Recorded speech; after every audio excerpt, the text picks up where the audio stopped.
Hey folks, welcome back to Kraken Packs, and we have an awesome stream binder update going on today. All kinds of boxes came in with just tons of pack fresh, minty commons, rares, cool stuff, and a lot of just things I've found for my collection in the last month or so, just going through different things. So actually it hasn't been a month, I think it's been about 2 weeks worth of stuff, but yeah, just getting all that together. So we're going to be checking all that stuff out, checking out all the binders, and figuring out where we're at with them in terms of set completion. So LOD is pretty close, but we've got Dark Revelation over here, we've got Dark Beginning 2, we've got video game promos, we've got a bunch of stuff. So let's check this out, and without further ado, let's get some lo-fi in here, because we have some binder and chill Sunday afternoon stream here. I'm very excited to hang out with you folks. Yeah, let's get that lo-fi happening. Oh, there it is, there it is. Very nice, very nice. A little Pharaoh lo-fi. So here's some of the cool cards that we're gonna be putting away. There's a bunch of stuff, some YUGIOH Master Collection, Barrel Dragon Master Collection. I think we're about maybe halfway done with some of the Master Collection stuff. We'll see. And another cool thing that I'm actually gonna show you is how I inventory and do all my binder upkeep and figure out what stuff I want to keep, what stuff, you know, I still need, how many copies of certain things. It can be a lot, because I think in total we are doing LOB through AST as well as the Korean ones, and then unlimited first edition.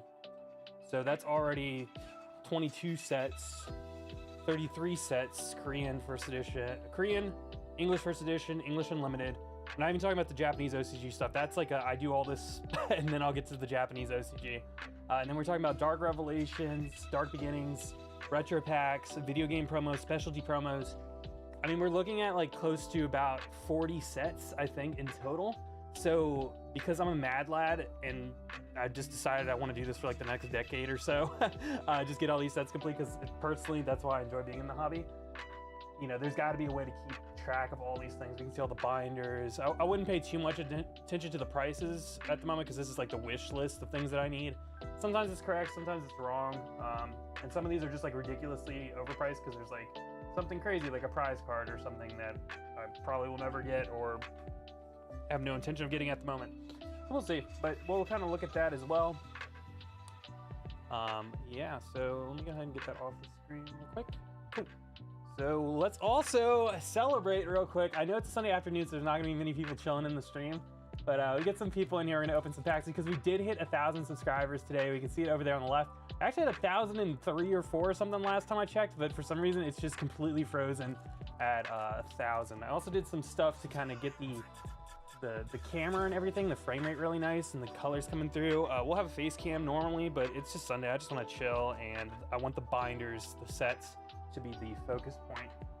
Some other quick things. If you're watching this, you're a fan of the channel. This probably is a bunch of random people popping in here. We do have a lot of legendary collection stuff we're going to be doing on the channel. I was just so caught up and busy just trying to get a ton of back-end stuff. But don't worry, we've been going ham on legendary collection stuff. I'm ready between the channel and whatnot, and then the booster box is coming out in July. It's going to be a good time. All right, is anybody out there? Can I say hello to maybe a few people hanging out in chat, maybe from the Discord as we get started here? Yo, yeah, cool. It did pop up. Sweet, in the Discord, which Kraken Packs Discord, if you're out there, it should be in the link in the bottom. You always get notifications stuff like this, as well as I do specials. We do specials and different kinds of things in the Discord for members. But let's go ahead and get started with this binder right here. And we're gonna, I want to crack a pack just to start this off. So this is LOD, so I don't have an LOD pack sitting in front of me, but I do want to crack, let's see. We'll put a magic ruler pack real quick. Let's see if we can get something cool. The 25th anniversary packs are extremely addictive. So, we'll see here. You ready? Octobster. Ooh, Gravekeeper Servant. I think that was a short print. I don't think there's short prints and stuff like that anymore in this. We do have the Giant Germ. Will there be anything behind it? I can't remember if these do have. Oh, yeah. I think you have a chance at a rare and a holofoil. We got a Toll, Metalfish, greatest card, and oh, nothing. And what's cool is these new cards, you can list them on TCG Player Direct. So if you don't pull anything crazy, which, by the way, I'm not doing any sets of these. I'm only going to do sets of, you know, previous unlimited stuff, I don't really feel the need to do the 25th anniversary stuff, maybe like one of each, but mostly I'm just opening those for fun and to do giveaways and different stuff like that. So let's go to LON real quick. I just want to test the audio, make sure. Mostly I'm just opening those for fun. Okay, cool. So here's Legacy of Darkness. Most of you folks know how I do my binders. We have the picture on the front, which you're gonna see a couple blank binders today. The blank binders are eventually gonna look like this. I just have to go through, and that was another thing I was doing, just photoshopping stuff out. We have a little rundown and all that cool stuff. So this is where we're at the moment. So let's go ahead and check this out. Flipping on over. Yeah, so the first two things from this that I found was two Yada Garasus, both in great condition. I'm gonna be slapping those in the binder right here, getting one step closer to the LOD complete. Funny enough, I have those all in like pretty much pack fresh condition for first edition set, but I do not have the unlimited ones. I've just been kind of waiting to see if they would come down, and they came off the ban list and all kinds of stuff. So, you know, I just kind of figured I would wait a little bit to pick those up. But that is it for Labyrinth of Nightmare, Legacy of Darkness. Putting those two in there. So once I put those two in there, go over to my set completion thing. Let me pick up some cards real quick.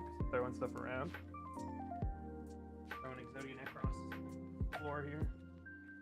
And yeah, so I'll go ahead and boop. Cards there.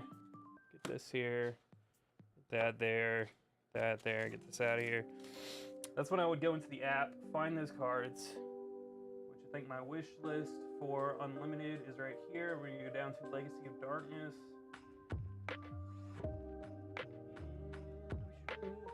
We only need one more.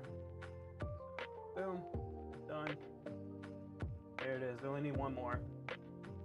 Ship updated. Oh, we have to save it. Yep. Boom. Save. And up here is all the sets that I have, you know, at the moment, but it's like, I haven't updated these. I've just been so focused on things that I'm missing. I figured once I clear a set, it would make more sense to then go through this and, you know, update it. I think some of them are most updated because like LOB is pretty much complete at this point. Not all the first edition stuff. I think there's still a lot more in bins that I need to go through, but the Unlimited and the Korean ones are done. So it's saying that, oh, that's $4 grand worth of stuff, because remember, it's a play set of 3 of each, and that would be 2 master sets, a Korean one and an Unlimited one, and that would be Unlimited going back to the original 2002 10s. There's like a sprinkle of like some commons, I think, of Legendary Collection stuff, and they're not new Legendary Collection, but 2011, mixed with some 10 stuff, but most of it's OG Unlimited. So go ahead, peace out on that. I think the next set I want to do is Dark Beginning 2, and that's the other thing. So you're gonna see over here, I have a bunch of these boxes of just like, they're open packs, but there's tons of commons in these. I get lots like this from time to time, and I just go through and update binder with better condition cards or whatever. Anything that's in the binder is gonna be at least like PSA 8, 9, 10. So I'm really picky about the stuff that I put in there. So one of the best ways to get commons and rares is to find someone that did a box break, and sometimes it's difficult. I'll hit up other YouTubers, things like that, see if they have anything. It can be challenging, but it's also really fun to just do that and go through all these old sets. As well as you might be wondering why this deck massager is here. It's to prop the box open, or it's to prop the binder open up to so everyone can see it without it being reflected super hard with the light. By the way, these are all tournament pack cards. This is all tournament pack, all the different tournament packs. So like I said, I found a bunch of stuff, been getting stuff in, collections, things like that. This is all TP. This is all Retro Pack 1, Dark Rev, DBs, DB2, more DB2, video game promos, Lost Art, things like that. We have the giant thing of AST and MFC first edition, as well as some DB1s. So maybe I'll start with Dark Beginning 1 real quick. Start slotting that stuff in. Now DB1, I'm pretty much done completely with the commons and the rares. There's maybe a handful of about $200 worth of holos or so that I need to get. However, there could be some commons that need to be updated in those binders. So we'll see here. As well as I know I need to do the pack stuff for the front boxes. DB2, DB1. Man, these are massive sets, especially with all the tip cards and stuff. Let's see. Oh, my leg. My leg. Oh, my leg. All right, so that's DB1. I know, see, I don't have a cool front panel for it. On the side, I'll just slip in the pack. Just gotta show that off, but you know, whatever. And people hanging out in chat, do you guys collect sets at all, or I'm the only crazy person that does this? It's one thing to complete an entire set, but to do play sets, it's just, I must hate myself, right? Let me move all these cards out of the way. It's gonna be fun when we get to the tournament pack stuff. Tournament pack stuff out of the way.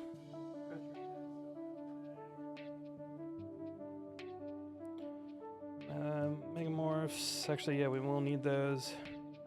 I'll look at some commons and stuff here. Alright. Move this over, I think. Sweet. Alright, and then I do always put the cover card. So whatever the cover card is, it kind of sucks. I'm always going to need four of whatever the first card is. And a lot of times the cover card is always... It's kind of expensive, so it's like, oh, okay, now I need 4 of just that one card, because I'm silly. I do not have the money to collect sets. If I could, I'd probably collect some of those old Duelist packs they used to do. Dude, so the funny thing is, like, a lot of these, there's like certain cards, like, and I've upgraded over the years too. Like, it used to be I would try to get one set and I didn't care what the condition of it was. And I realized, okay, maybe I can just buy bulk lots, and then from those bulk lots start to get commons and stuff that I need. And then over the years, it's turned into this. So it definitely wasn't one day I'm just like, I'm gonna take this and I'm gonna complete every single set. It was just this gradual kind of organic thing that ended up becoming something that I wanted to do. Apparently, I was talking to a lot of Magic the Gathering players, like completing sets were a really big thing in the 90s for Magic the Gathering. And it's just something a lot of people have gotten away from. But I always thought that was such a cool thing. So I was like, you know what, I'll try to complete one set. And I think maybe it was just like, some unlimited set. It might have even been like, actually it might have even been a recent set at the time, I'm not sure. And then I noticed as I started to put the cards together, you kind of started to get this like looking through this binder, you start to get a feel for kind of what the artists and the game devs like were going for. And you start to see things that you wouldn't notice beyond that. Like I never noticed that Dark Beginning 1 and 2 was kind of laid out like per set. So you have the Spell Ruler stuff, which I don't know why they started at Spell Ruler, but see, this is those weird things that you start seeing once you start putting these together. And then it goes to, yeah, so this is one for a while. Huh. How I have this leaning on this thing is like opening this top part. So it usually does not open like that. Let's go to Pharaoh's Servant next. I feel like it doesn't, it kind of bounces around. And then they had the video game promos, and there's like a page that has tournament pack cards that needed a reprint. So it just felt really like aesthetically pleasing to see it. So I said, screw it, you know, I'm gonna start doing this. And then yeah, just over time, I've just kind of fallen in love with it. And the Korean stuff, that was easy. Well, more easy to complete those sets because a lot of people will donate their bulk on whatnot. So I was able to just use some of the commons to complete a set, which was nice. There you go, yeah. So then it jumps to LOB for some reason after Pharaoh's Servant, after doing a little bit of video game promos, like Dark Sage. So it's just strange, I don't know. Maybe I'm the weird one for enjoying putting all this stuff together, but it's just really, it's like a puzzle, you know? It's like completing a puzzle, it's just really fun. But yeah, the Duelist pack, which Duelist packs are you talking about? The GX Duelist packs? But yeah, that was one of the main reasons I started doing bulk, which I really like. That was like the basis of starting a TCG Player store and an eBay store and all that stuff, was just buying bulk collections, keeping the things that I want, and just selling the rest so I could have the rest. It was just a complete hobby, dude. It's become kind of a business, and you know, definitely in some regards, Kraken Packs is a business now. But this is like purely just hobby, like the enjoyment part of it. I feel like everything I do supports this in some ways, because I'm either trying to complete a master set of something or get sealed boxes of that. Yeah, the old ones.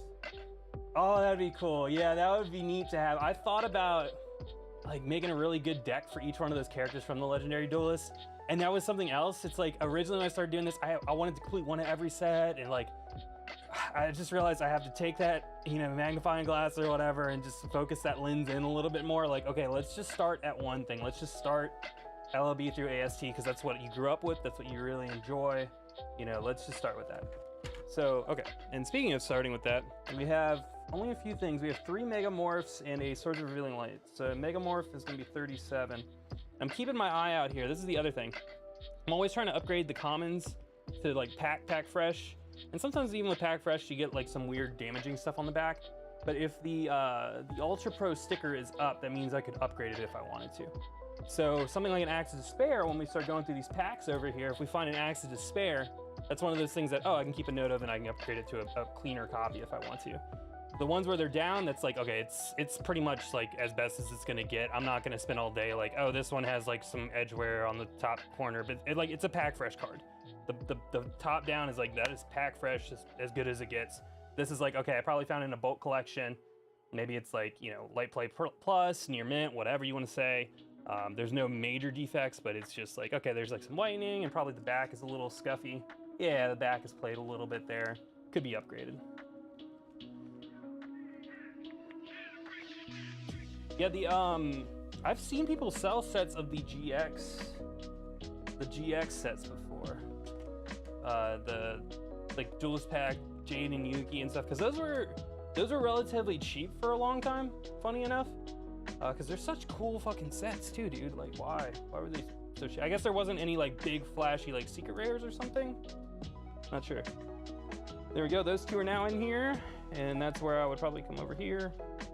And because I know, for the most part, like, okay, there's not many things left in here that I'm completing. This is a very small stack. Oh man, I might have to change the thing in the back holding up the binders because it's pushing these open. Adjust it or something. Oh yeah, there you go, that's better. Yeah, so I'll update the app, but there's very limited things in DB1 that I'm missing. And once I'm done with them, I will do, and maybe just in general, just like periodic binder update videos. Like, I don't want to just have to wait, but Squishy, you checked out, oh yeah, you left a comment, I'm pretty sure, on the Invasion of Chaos retrospective. Every time I complete a set, I kind of want to do like a retrospective on things. And it was funny, when I was filming it, I didn't realize that a couple of the cards I had taken out to put in like a GOAT, GOAT era, like a burn deck kind of thing, that 2004 format. I was like, oh shit, so do I refilm this? I was like, I'm not refilming this shit. I'll just show it later. So I was missing the Chaos Imps. They're out there. And actually the first edition binder is very, very close now, which is cool. Plop this in. Swords are being light, hanging out in there. There we go, so now I can pop over to the completion. Go down the reprint sets. And again, this is just like pure hobby, chilling, fun for me. Enjoying a Sunday. It was really nice out earlier, and now it started raining. Hey, what's up, Kevin? Yeah, dude, I recognized you immediately from Instagram. What's up, buddy? Good to see you. Good to see you. I'm sorting all these sets, dude. I have some packs here. Tons of LLC, the new print or whatever stuff looking at me here. So periodically I'm opening a pack, but it's mostly just you're just hanging out on Sunday. You know, throw the stream on in the background. Maybe sort some cards too. Feel a little inspired watching. Yeah. Let's go down to DB1.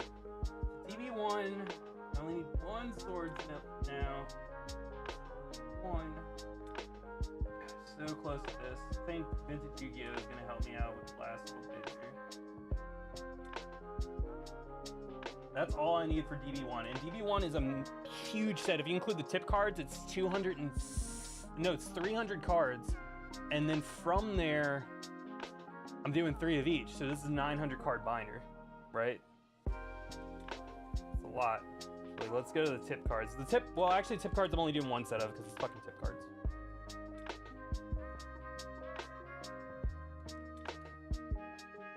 Yeah, it's just, I know a good portion of people that do one of each. But I don't know, like I just always go off of what things that catch my eye, and for me, oh, here's some extras that I throw in here. A lot of times I'll throw like extra copies as like, if people want to trade stuff or whatever, you know, I'm trying to get rid of things that I have extra copies of to get stuff that obviously I need. Like, instead of having 2 Black Skull Dragons, I'd rather have 1 Jinzo over here or something, you know? But yes, a lot of people do like one of each, I've seen. Well, not a lot. I think majority of people are players, then they're collectors, and then within there, there's your niches, right? Like you have people that like graded cards, like sets. They like, you know, whatever. They collect a bunch of one card, they collect all the same card in all the different languages, they only collect first edition, they collect sheets, they collect Asian English cards, they collect, you know, freaking ultis, Europe ultis only, right? So there's all these niches. I think within that, you know, if you look at sets, most people, I think, will collect one of each for certain sets, and then from there, you know, I think I'm the only person that I know that does master sets, which is like the play set of each. But yeah. And I think it's nice because like I have a clear goal of where I want to be in the hobby. And it's like to complete that stuff is like, I'm good. And in a lot of ways, this also comes from record collecting. Like, I have all my records out right now. Let's go through them. This kind of thing, you know? So, it used to be with record collecting, because again, like, I grew up poor. Like, when I started working around 19 or so, like Pizza Place, Walmart, stuff like that, it's like I would just want to go get records or something and just like go to like a bulk bin of records, and they would always be beat up, like old stuff. So I would grab things, and then later on, maybe I'd find a nicer copy, sell that one, upgrade it to the next copy, blah, blah, blah, which is what I'm doing here, you know. Kevin, how's your day going, dude? Yeah, I have all the tip cards. Isn't that funny?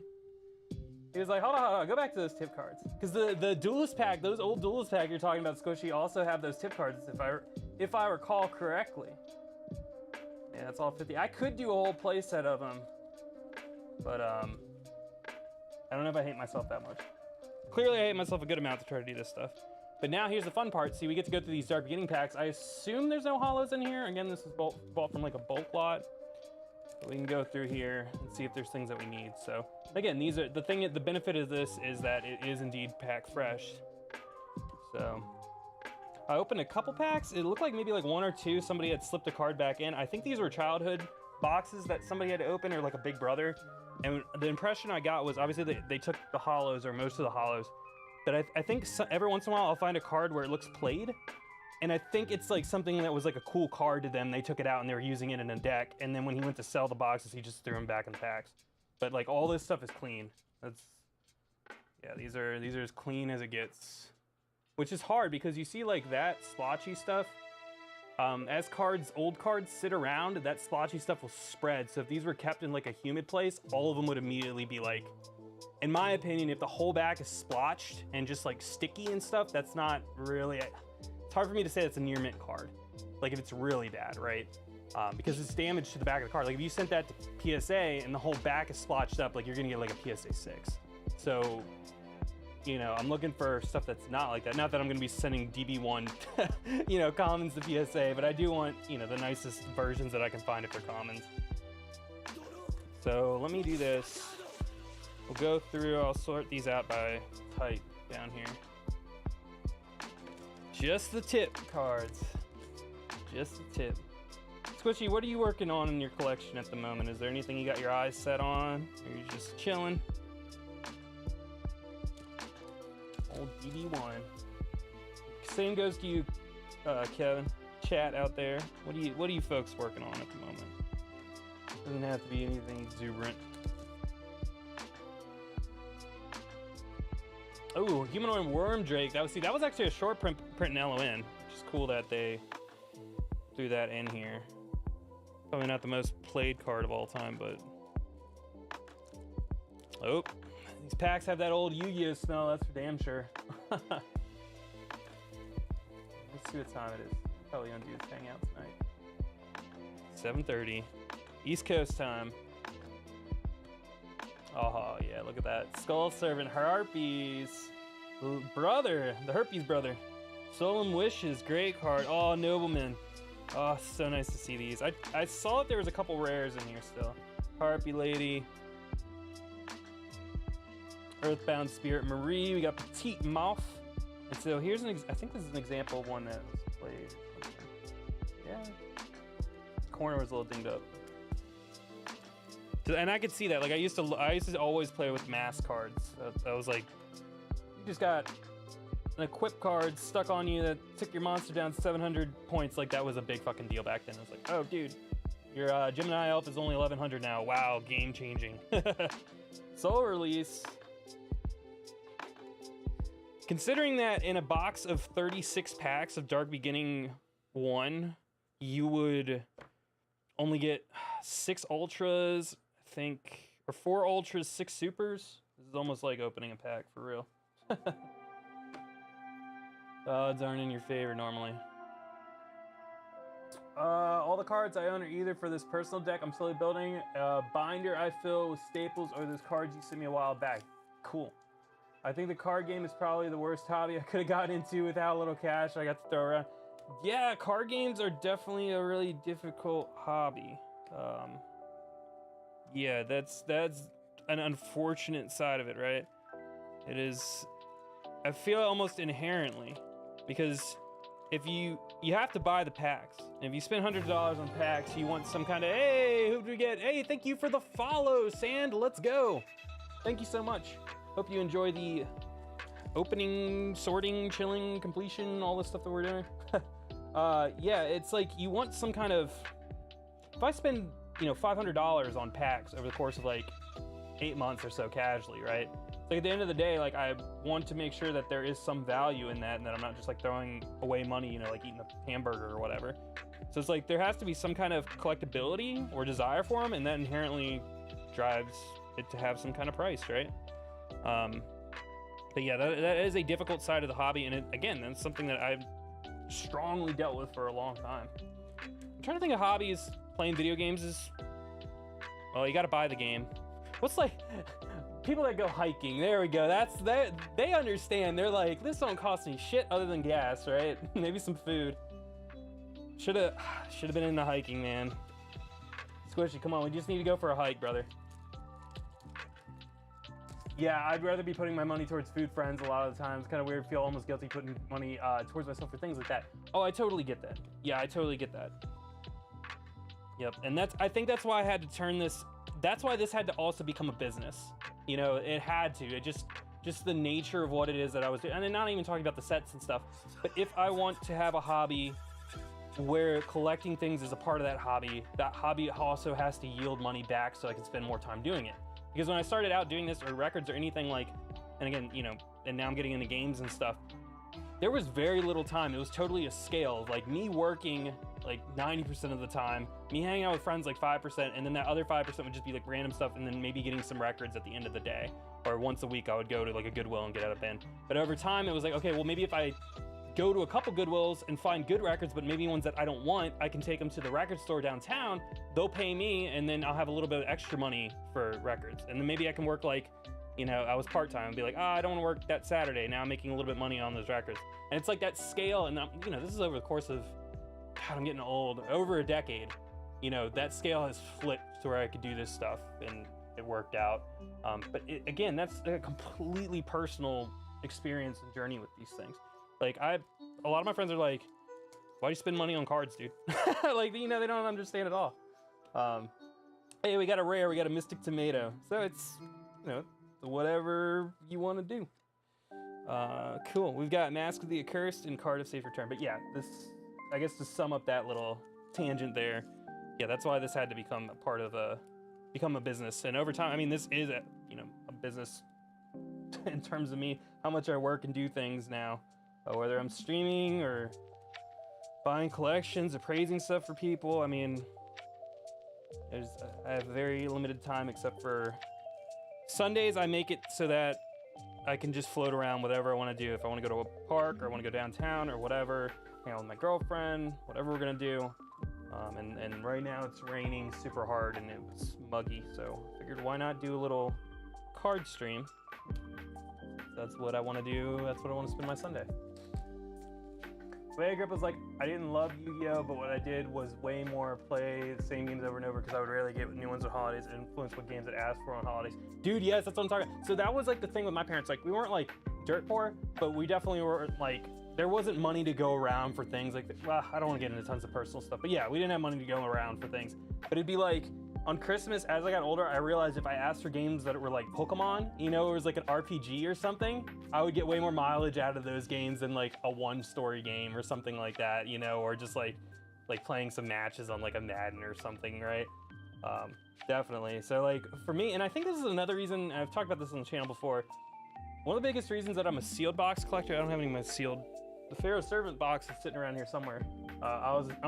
First and foremost, like I love sealed product is because when I was a kid, that was just something I was never gonna get. I always wanted an entire booster box of something to open.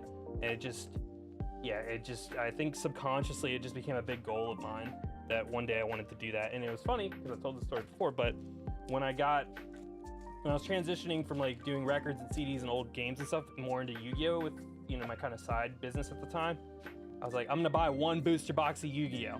And it was a Shining Victories box. Like, I'm gonna buy that box, I'm gonna open it, I'm gonna just, for the experience of opening the booster box, I'm gonna sell all the cards. I listed every single comment, everything on eBay. I was like, and then I'll be done. Obviously, that wasn't the only box I ever opened.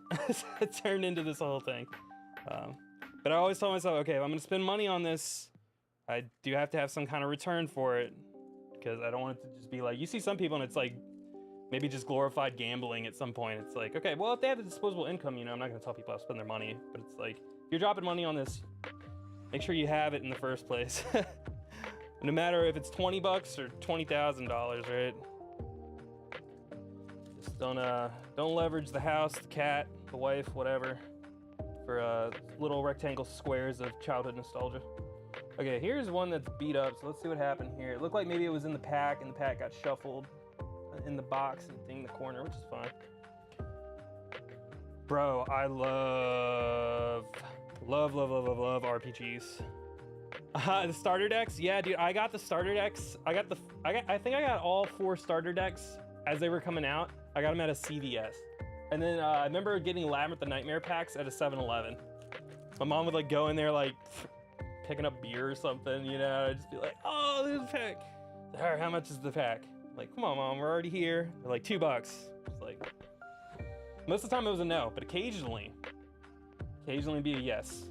And I still see packs of Labyrinth the Nightmare, funny enough, with 7-Eleven stickers on them.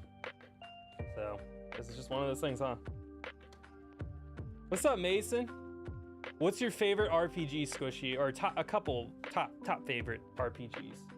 Might be a loaded question. Dude, it's going good, man. It's Sunday afternoon. We are updating the different set binders that I have chilling here. So we are working on Dark Beginning 2, which I just got these boxes in, so I'm seeing what commons and stuff that are in there. Dark Beginning 1, this is all that I have left out of that freaking 300 card set that I need. So that's where we're at. And I'm just going through, cracking these open. Well, this is from a lot. So somebody had to take the hollows out, and it's just all the pack fresh cards. So I love that kind of thing. These are as good condition you're gonna get these. How's your Sunday going, buddy? Blue Eyes Tune is in the set. Let's see, how many? Apparently I only need one more. So you folks want me to, well, we're gonna flip through the whole binder, so hang out with me here. We're gonna flip through it, because I'm gonna see if there's any commons that I need to upgrade to pack fresh quality. Yes, dude, Dark Beginning. So Dark Beginning 1 is LOB through Labyrinth of Nightmare. It's all the best cards in those sets, plus some tournament pack cards, plus some video game promos. Dark Beginning 1 is one of my all-time favorite sets because of that. It's like a greatest hits album. It is a... So the other reason Dark Beginning exists is to introduce more accessibility to the meta at that time for cards that were like secret rares or like really hard to get. So Blue Eyes Ultimate, I think, is an ultra in this set. So that way it was easier to get. These packs are a little bit cheaper at the time, and it has 6 ultras per box versus like 1 in 3 boxes maybe having a Blue Eyes Toon Dragon, you know, in the original Magic Ruler. So we're gonna go through the set. I've opened 2 of these boxes personally back in the day, so a lot of the stuff that's in here are from that. And then I have a couple sealed Dark Beginning ones. Okay, so that's the last pack in that box. Let me go ahead and move the packs, and we'll start flipping through and seeing if there's any commons we can upgrade. Oh, 3DS. The DS games have some incredible RPGs, like Golden Sun, stuff like that. Plus, I was gonna say, one of my, if not my favorite RPG, Chrono Trigger. The remake on the DS is fucking awesome, dude. It's so good. It has all the anime cutscenes.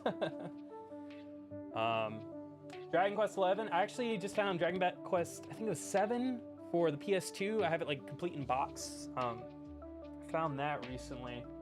Bravery Default, I don't know what that is. Pokemon White too. Dude, you gotta talk to me about Black and White, because I've tried to get through Pokemon Black twice and I just couldn't do it, man. I don't know what's wrong with me. Should I just, but I wanted to play that first before I play Black and White 2, because everyone really likes Black and White 2, but I don't know if there's like differences or what. So I was like, okay, well I gotta play the first one to get through the second one, but maybe I don't need to. See, I didn't do my research. It's so long. It was my brother's copy, apparently. Oh yeah, so Squishy, how old are you? Like, were you growing up when Black and White was out? Or are you like older like me? Because I think a lot of people that I meet that love Black and White like grew up with it. To your response though, Sundays have been good, just hanging out, and had a big shooting incident yesterday, about 20 minutes. That's not the one that's on the news, is it? In Texas? Are you in Texas, Mason? You're 20, okay, so you are a little bit younger. Yeah, you're like 4 or 5 years younger than me. What Pokemon games did you grow up playing then, Squishy? Was it like Gen 3? Oh my god, Mason, I'm so fucking sorry to hear that. It's just getting ridiculous, dude. Oh my god. I'm glad you're safe. I hope that nobody in your immediate family got hurt. Obviously, a lot of people did get injured, got killed in that, so I'm really sad. I just hate seeing that stuff, and I hate seeing the person that did it like all over the news, like it's like infamy, right? I'm like, it just makes me sick, dude. It physically makes me sick. It gets in the back of your mind too. You're like going into a Kroger, you're like, this could happen right now, me going into this Kroger. It's sad, dude. I actually started with Black and White. Oh yeah, see, there got, boom, okay, but you did start late. See, that's why I knew it had to be something like that. Usually people that are super into Black and White, not saying that there is anything wrong with it, but it's like they have very nostalgia, a lot of nostalgia attached to it as well. I started pretty late. Yeah, I played Dragon Quest before, ever playing Pokemon Fun too. Bad, I see things I didn't want. Oh, yeah, it was bad. I see things I didn't want and could not unsee some on for some reason through photos on Twitter. Not unsee some. I don't want to like dig into that. Like, hopefully you didn't know anybody. So, yeah, people. I was on Reddit and people were talking about some of the like apparently this one in particular, there was a lot of like video footage and just photos and just awful stuff, man.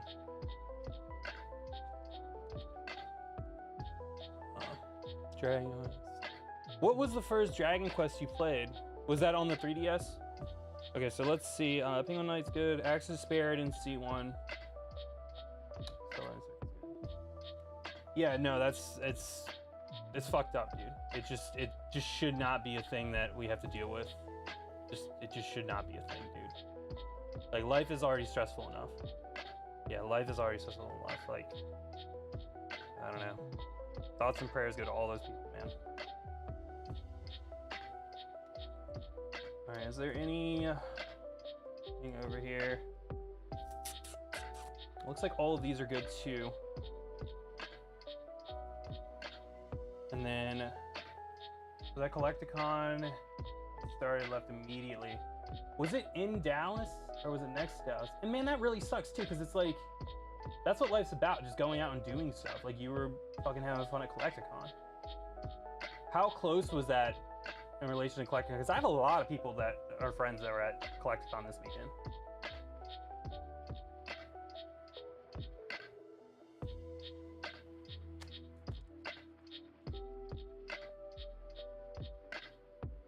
All right, we got, all these are good. So here's a little story about this. So my mom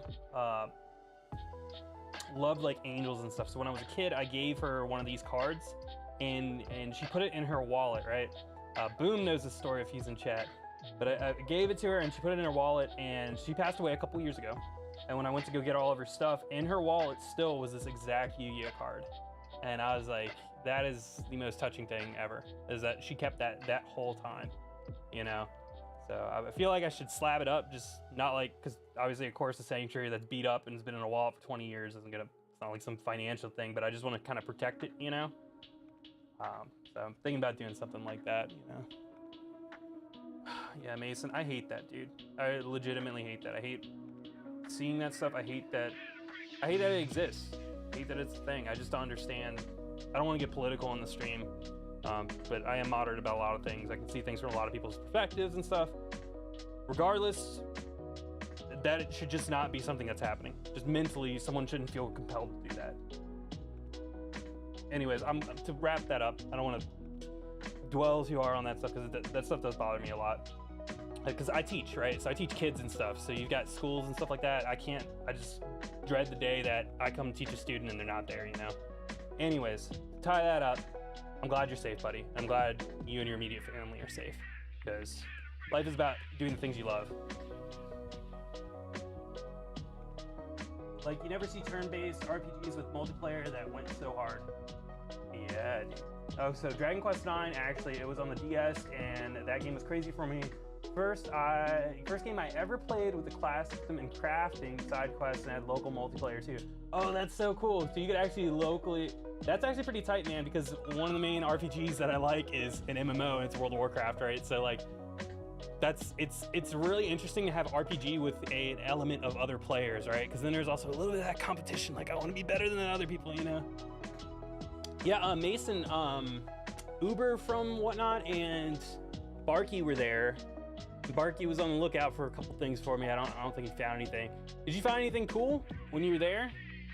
Did you pick anything up? I know you're trying to sell all them slabs, but you said you were only there briefly. Was there anything that caught your eye? Did you, Squishy, you ever play Final Fantasy Tactics? Apparently that's like one of the best turn-based RPGs ever. People swear by that game. I still have not done it, played that game. See, all these are like really, really great condition.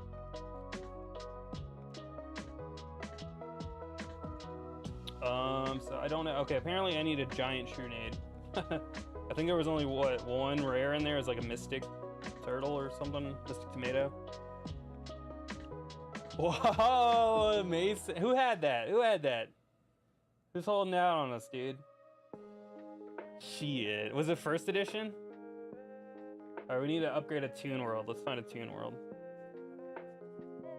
Maybe there's one. I feel like tunes would be something that if a kid was had opened these packs, they probably took that out. Yeah. No Toon World. All right, so I'll have to wait another day to upgrade the Toon World. Oh, Fire Emblem is another game that I need to catch up on. Our game series. I know the 3DS ones are really good, and I know the GameCube one was really good as well. But the GameCube one is super expensive. It's gonna be kind of a pain in the butt. EIZ, what's up, buddy? Good to see you. How are you doing today? Down to hang out and watch me complete some binder stuff. Nimble Momonga, don't have Nimble Momonga. So I guess the rares are gonna be, oh, okay, wait, oh. So there's a Mystic Tomato we need to upgrade. And there was one in there, please be not too slapped up on the back. Again, this is just strictly splotching. Dark Beginning 1 and 2 in particular have a big problem with that if humidity has got to them. No, that one's not, yeah. That one's not too bad. I think maybe I could upgrade one of these. Back's looking, yeah, sadly the back on this is pretty scuffed. Sorry, see, and I'm just being picky. But it's like I really want a clean copy if I'm gonna put it with the sticker face down, because the sticker face up, it's like I need to upgrade. Or I can upgrade at some point. It's not immediate, but I'm here. Might as well check it. Am I opening packs? I did grab a couple packs because we did just hit 1,000 subscribers, which means we're gonna be opening a Pharaoh Servant First Edition booster box later this week. But I do have a couple packs here. Well, I have a lot of packs here, but I wanna just have a chill Sunday stream. You know, do some binder updates and stuff. We have a lot of crazy openings coming up, so don't worry about that. We'll have plenty of time to crack some packs. But just for you, I'll crack a Pharaoh Servant pack to celebrate 1,000 subs, hanging out, and all that good stuff. All those, you should see it. You want to see the bin with all the other collection stuff here? Gift of Mystical Elf, Reign of Mercy, Gust, Shift. All right, so is the hollow right behind the rare in these? I can't remember. I haven't opened enough yet. Omni Tank, Gamble, Infinite Dismissal. Oh yeah, it is. Okay, Parasite. Let's go, buddy. And folks, drop a comment. If you're on YouTube, drop a comment below and you'll be entered into this month's giveaway, which is for a whole mini box of Legendary Collection. So at the end of the month, I'll just go through, grab everybody's comments. You don't have to say anything special, just leave me your thoughts below, and you'll be entered to win a box of that cool stuff. Which, let me see real quick. Oh yeah, you wanna see all the other packs I've lined up? So this is stuff for the channel. Ready? A lot of stuff. Oh.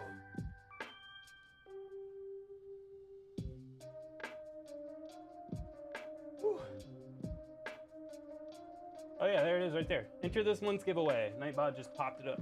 Thanks, Nightbot. Got your back. Ah!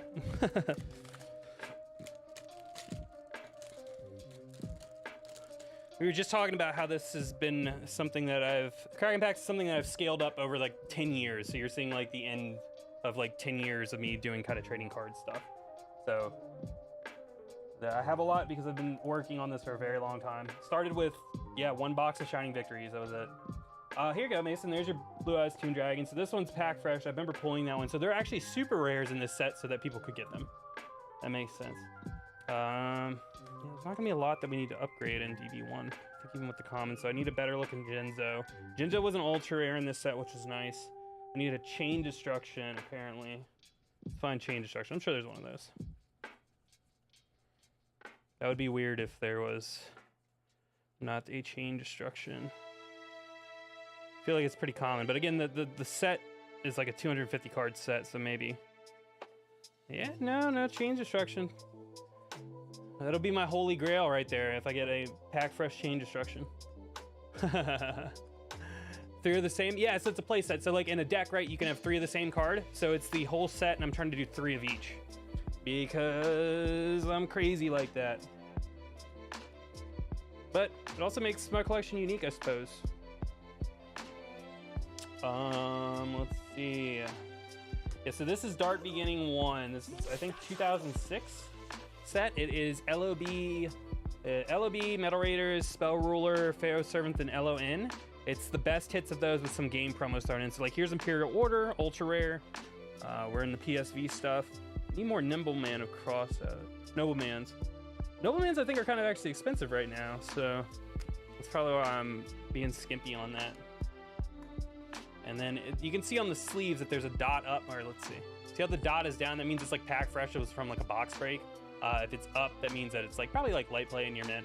And I just need to find a nicer copy. I did just get these open boxes, so I'm just going through to see if there's anything I need.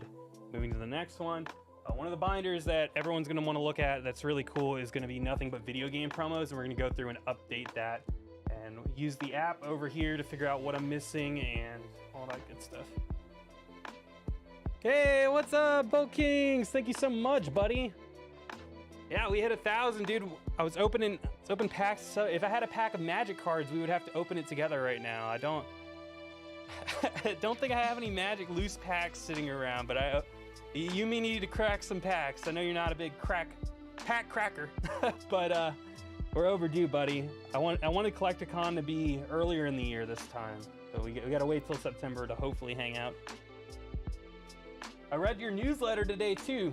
I thought that was a very interesting read. It got me thinking. You damn philosophy major. Mission accomplished. Yeah. It's like my stuff is always either sealed or it's broken down. It's not usually packs, although I did just show all the Yu-Gi-Oh packs. Lots and lots. Which is interesting. For the 25th anniversary, they reprinted the first, like, roughly the first 6 sets of Yu-Gi-Oh for 25th anniversary. So people have been like really hyped on that. Like for example, Invasion of Chaos is, they did the first 4 sets, and Invasion of Chaos is the 10th set of Yu-Gi-Oh, which was like a very, very important set. So they reprinted all of them, which is cool. It has like updated copyright and stuff. You might run into some and have to list them appropriately. But what's cool is they're actually eligible. I was mentioning this earlier.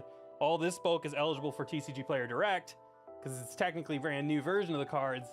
Meanwhile, all the old stuff you can't do through Direct yet for Yu-Gi-Oh, which is kind of, you know, a thorn in my side, me and Sid's side, because we have all this stuff we want to put through Direct, but it'll just never get picked up. But I noticed on Direct, they're actually slowly going back and adding more older Yu-Gi-Oh sets. So that'll be a blessing. Sorry, not sorry. Let's go. Yeah, he's about the bulk. This is the bulk king right here. He's not about that sealed. What have you been mostly working on this week, buddy? What is more of the same, or is there some certain projects that you're going through? Let's see. We need a mystical elf to maybe upgrade. Let's see if we can do it. Mystical elf, where you at? One Yugi card. EIZ, give me the luck. We need mystical elf. Oh yeah, see, there you go. You blessed the stack with your Yugi vibes, main character energy. The middle Silver Fang looks different. Let's see, which on the last thing. Bulk orders. Oh yeah, you were talking about that in the email. Getting some rearranging done. Interesting. Are you trying to like do a different setup? Maybe get some more shelves in there.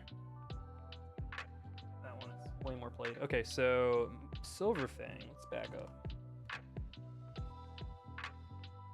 Middle Silver Fang. Looks different on the camera. It looks a little.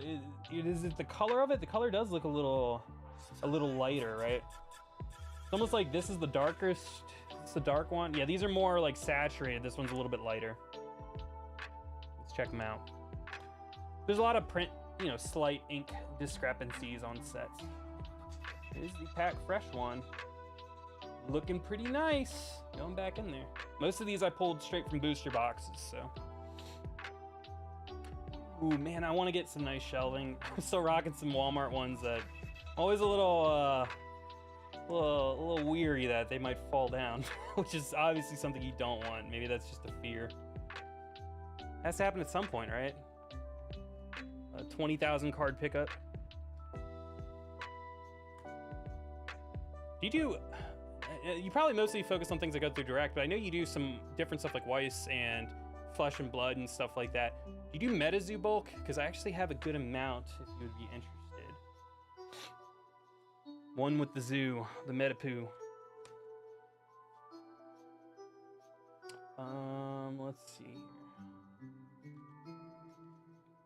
Huh. My magical hat. So what I'm looking for, folks, is the up and down stickers. If it's down, it means it's pack fresh. If it's not, it means I can upgrade it. And I only ever really go through this stuff if I get a lot in of new pack fresh cards, which right here is all pack fresh. No Gate Guardian. That's right. See, the whole full set of Gate Guardian and Exodia minus the head and the actual Gate Guardian were all printed in common. So again, so people could get this. This is like, in Magic the Gathering, they have the core sets. So this was like a giant core set of Yu-Gi-Oh! Reprints so that players could get the cards that they needed. Change of Heart. Most of them had rarity bump downs, like decreased rarity. Some had rarity bump ups, and we looked at a Pot of Greed while we were flipping through here that was a super rare. So versus a normal rare in LOB, that was actually a very expensive copy of Pot of Greed for a long time. And then it was also an easier way to get some of the Game Boy prints, because these cards right here, like this is a Game Boy only promo, and this is actually not printed at all. So it did have a couple exclusive cards, but if I'm not mistaken, I think this is the only exclusive card for DB1, is Mercuria the Destructor, which I think was a prize card in Japan.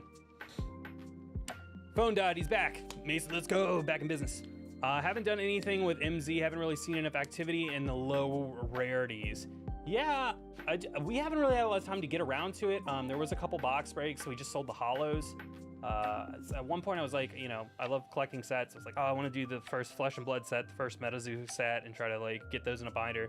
Just like, you know, I got to focus on the things that are more achievable, and Yu-Gi-Oh is more achievable for me now. So I ended up selling the binders because the MetaZoo one had like cool artwork and stuff on it. They actually make set binders, which I think is cool.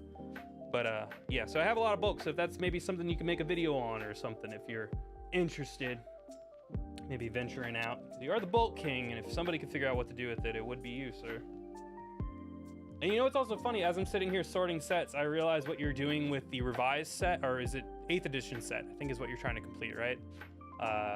The 8th edition, how you're going about that, just bulk sets and pulling the things you want. I was just talking about that about 20 minutes ago of how all these sets started, because when I started out, you know, when I started to realize I wanted to build sets, it was just gonna be one of each card, but if I bought bulk lots, I'd probably get a bunch of commons from sets and I could piece it out and figure it out, and it would be cheaper in the end. And that's how a lot of these sets started. We're just, yeah, me spending 20 bucks on bulk, sifting through it, selling the stuff I didn't want, keeping the stuff I did. Yeah, Sean, I know, dude. We hit it. We hit 1,000 subscribers, which I feel like it's been about a year since the channel really has been a thing. I feel like 1,000 subs in a year is pretty good for a new channel. Unless I was making like top 10 craziest Kanye West moments or something, you know, like something like super popular clickbaity thing. Like I feel like 1,000 for a niche YouTube Yu-Gi-Oh channel is not too bad. And I've met, I mean, everyone I'm talking to in chat here, like Blue Dragon, Sean, everybody else, like Bolt Kings and stuff, like I've met him in person. This is all because of the channel. So I'm very happy that obviously some of the stuff I do, people like to watch some videos and talk to me. So it's really nice. It's cool to have friends in this hobby. Thank you, Mason. Let me catch up on chat real quick. Oh, we got a bot on Twitch. Get out of here. Yeah, folks, what do you think? We should we take up this offer on the promotion of our channel? Apparently we're not doing very good, so maybe we should just get this this bot on Twitch to do it for us. Go to dogehype.com, bro. What? Oh, I just shouted out their stupid website, but that's just like the most Twitch brain thing right there. Like Doge Hype. Anyways, terrible time for EU. What time is it over there, Blue Dragon? Setsuna. 1K in a year is honestly great. Awesome. Yeah, again, like I think the encouragement of all you folks, and like I can just sit here and put cards in a binder, which I would be doing anyways, but actually share that with other people and like an experience. That always encourages me to get back on and stream and make more videos, because it is a lot of work and it's a lot of planning. It's, you know, the editor does a lot of work, it's money, but I don't know, I enjoy it. Like I'm obviously this channel isn't monetized. I looked at the monetization thing out of curiosity. Like we're nowhere near hitting like the hours that you need to get monetized. I'm not worried about any of that stuff. This is just like a labor of love. It's cool that I can go back maybe 5 years and watch this stream and be like, oh yeah, remember when I was still working on that? Wow, those cards are so cheap, or wow, that card actually didn't ever really go up in price, or whatever, or you never know. It's kind of like a little journal in a way. 1 AM gang, let's go, keeping it alive. Is this your first Ed PSV binder? No, the first Ed PSV binder is over yonder. This is actually Dark Beginning 1, dude. This is Dark Beginning 1. We are only missing these cards from Dark Beginning 1. And Dark Beginning 1 is a greatest hits. Like I said, it's a greatest hits of the first 5 Yu-Gi-Oh sets with some promos and stuff thrown in. So this is a 900 card set, especially when you count in the tip cards. I'm going through adding in any missing commons or ones that I need to upgrade. These are all pack fresh that I got from somebody. So we are seeing where we're at. 1,000 eyes are strict. I need another. These two are pack fresh. There's one that's probably like near mint minus. So I probably need to upgrade that. Again, I can tell because if it's down, good to go. If it's up, I could replace it. Not that it's even urgent. Like I wouldn't even be replacing these commons. I don't care that much. They're still gonna be in good condition, but it's one of those things where it's like, well, if I had a pack fresh one, why not? You know, switch them out. The tip cards I did not go for a playset of, but I do have playsets of the tip cards, especially now. Like we just got even more. I just felt like, okay, at some point, I can't keep getting bigger and bigger D-ring binders to fit this. This stuff does not fit in a Z Folio binder. Doesn't matter if it's 4-row or whatever. This set will not fit in that. And again, I've talked about this before. There's a misconception that it's not a misconception, but I think that there's some misinformation. If you have a 3-ring binder, it's going to damage your cards. It will damage your cards if it's not a D-ring, and if you don't have one of these, I'll show you. If you don't have one of these, I forget what they're called. It should be in the description below. One of these to keep the cards, sheet protectors, that's what they call it. So it keeps it from getting caught in the rings when you close the binder.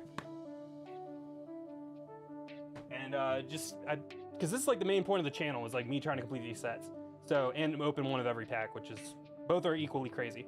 I'm trying to complete every set, LOB through AST and Unlimited, first edition, Korean, eventually Japanese OCG. Those sets are different. Play set of all of those. And then Dark Beginning, Retro Pack, all that, the reprint sets, and then the tournament pack and the video game promos, all this stuff. So this is a bunch of stuff from different bins and things that I've been going through, trying to just get everything binded up, because as you can imagine, it's a long journey. But hey, it's cool. I mean, this might take me 10 years to do. I don't fucking know. So it will provide a lot of content for you folks to hang out and watch with me and participate in. There was no rares. Man, we're looking good on this set. This might be one of the most perfect. Every minute detail set in terms of this. Also, I have the binder propped up. Usually these don't open like this, but I have it propped up so you guys can see without like a giant glare. So that usually does not happen either. All right, Amphibian Beast. All right, let me catch up on chat real quick. Gang. Still can't decide between vertical or horizontal card layout. Thanks to you. Oh, Blue Dragon, I know it's hard. I'm telling you, I think because it's Yu-Gi-Oh! Magic the Gathering and Pokemon, it's 4 for a play set, so I think it makes sense to have them go like this. I like this. Who said it? I think it was Reed or somebody had said that this is the Japanese way to do it. I don't know. This is their Japanese way to start your binder. I'll roll with it. It sounds fancy, so I can be like, act like I really know what I'm doing and I have like a super huge method to this. Oh, this is the Japanese, sorting process. Have come up with some Japanese name. It's called the Blue Dragon process. Some fancy name. Are you going for place? Blah, blah, blah. Okay, we're caught up. How much are Dark Beginning packs? Dark Beginning packs are usually like $10 each. They're thick packs, like 13. The boxes are like 1,500. I think the last one I sold was about 1,500, and I think that ended on an auction. I'd pass it to Sassioto to run it. I think if you buy it now, you would be looking maybe like a couple $100 more on that. It's one of those things where I don't really think there's a lot of incentive to open it because it is a reprint set, so you probably just want to keep it sealed. But a lot of times I'll keep my eye out for these kind of things where somebody had took the hollows out or did a box break and just threw all the commons and rares back in and just tossed them. However, with Dark Beginning 1, I kind of even have a bigger advantage because I did open one of these on the channel at some point. And I opened one, I opened one to celebrate college, like a semester of college being over because it was just so stressful. And this is back when these boxes were like $300. And then I think I opened another one, or somebody had sent me one and all the hollows were still in the packs or something like that. We're about to switch to the next set here because I don't think there's anything else I need to upgrade. And then what I'm probably gonna do is, because DB is super awesome, I'm gonna get back into deck building and playing and doing formats and different stuff like that. Honestly, I really wanna do that with the channel. A lot of these are probably gonna go into like decks of that era, like a 2006 GOAT era, or like a beatdown deck from 2003. So that'll be something, and I'll record the whole process and make a series out of it. I have so much stuff planned, folks. I'm trying to get all my personal and back-end business stuff out of the way. That's why I haven't posted a lot of videos this month. It was tax season and stuff, but I have a lot of stuff planned, folks, for the channel, and I'm really excited because if you like Yu-Gi-Oh, I hope there's something for you. Oh, what happened? Moby1, thank you for the subscribe on Twitch, dude. What does it say? How? Yeah, you're tier 1. You've been subscribed for 16 months, brother. I know you're part of the crew, and I love you, so appreciate it. All right, Dark Beginning 1, folks. That's it. That is it. I'm gonna move the binder so I can actually close this without it being all. See how it's back to normal now. And I'll show you the front real quick, please.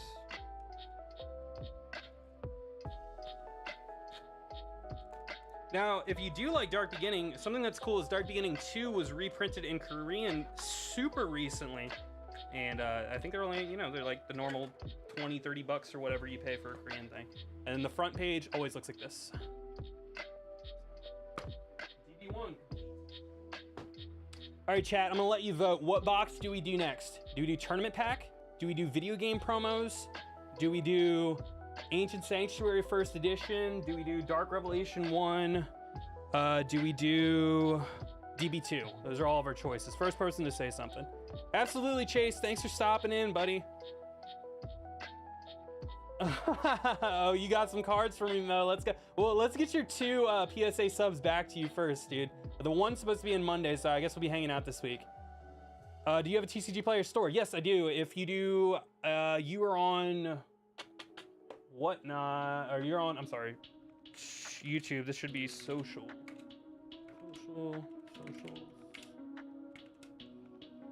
Discord, something like that. Oh, there it is. Yeah, go click that link, the Drum.io link. It's all of my links. The TCG Player stores are on there, buddy.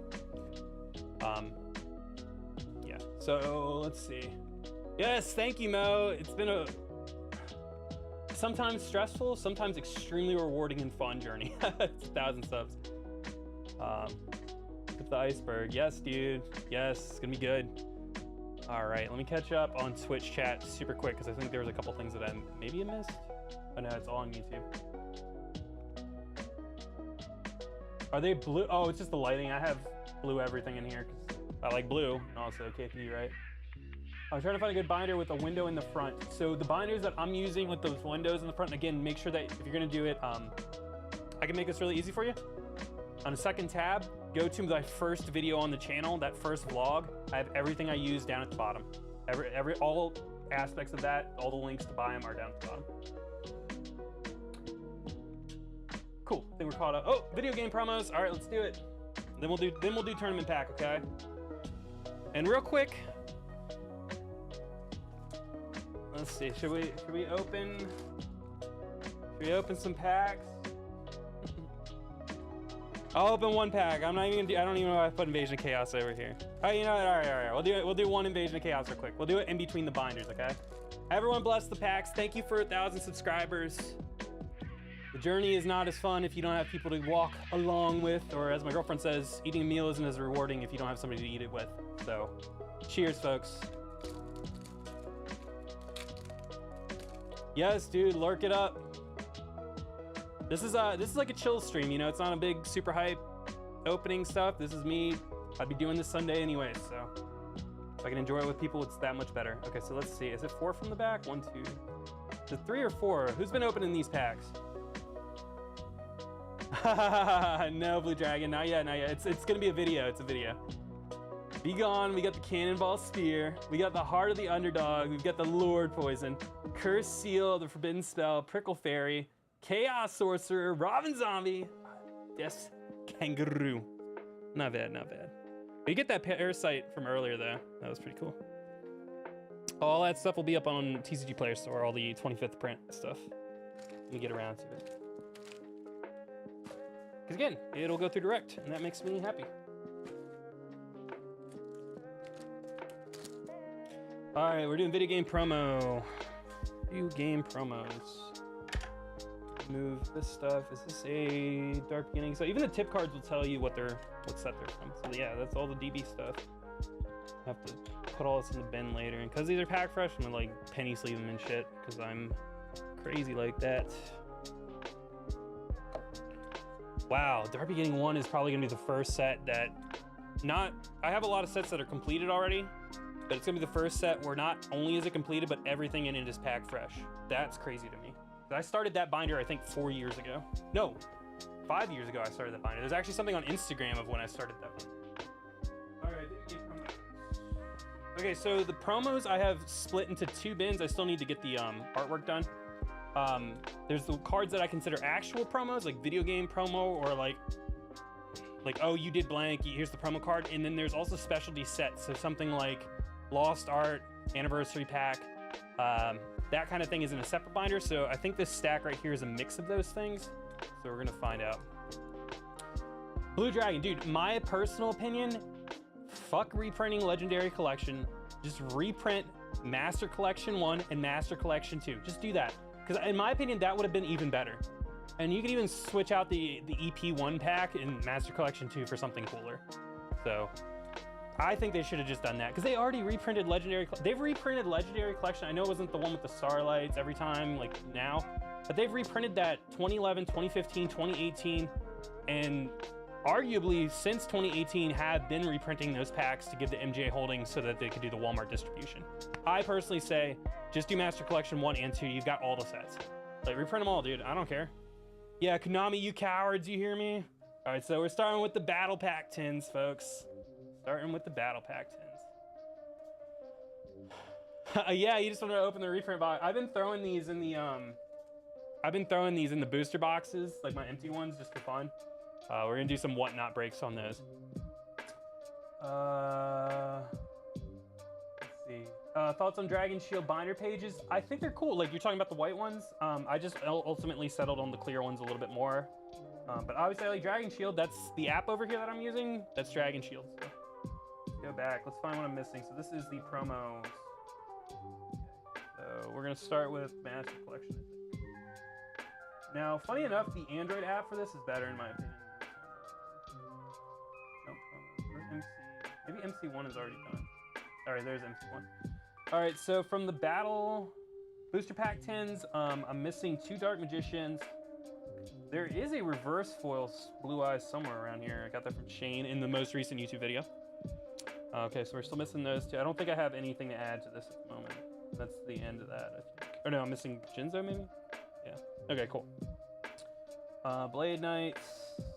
So this is the CT10s. Did I buy anything?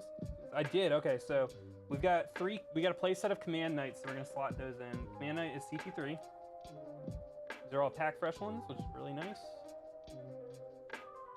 And then we can go over to the app, CT, grab him. On. Cool. Swift Gaia is next. I'm gonna assume Swift Gaia is EN004. Okay, cool. So we've got 2 Swift Gaias. And here's the cool thing, folks. Some of these CT cards, even like near mint, are still super affordable, like only a couple dollars. Honestly, I think Command Knights are like $1 something. So like the first 2 CT10s are not that expensive to complete if you're just looking for, you know, something cool like this. So. Oh, the black shield binder pages. Yeah, I've looked at the black ones and the white ones.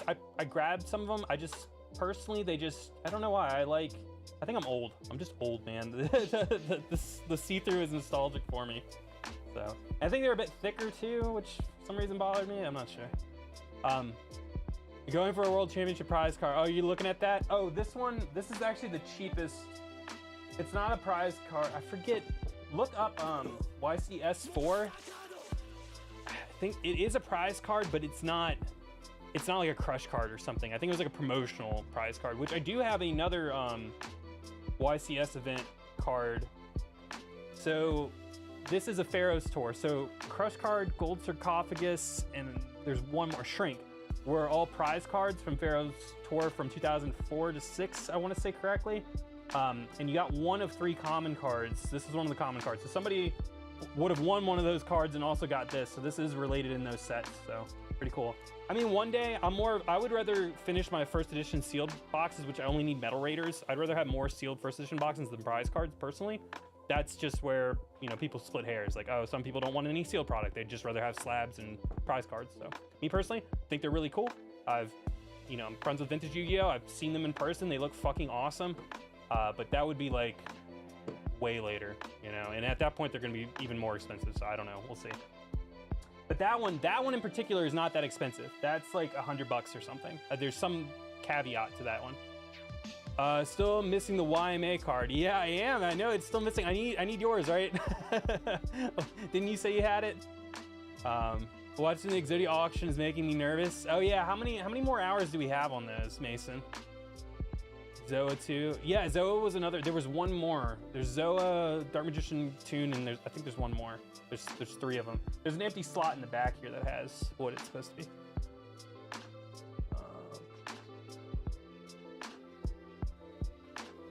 24 hours? 24 minutes?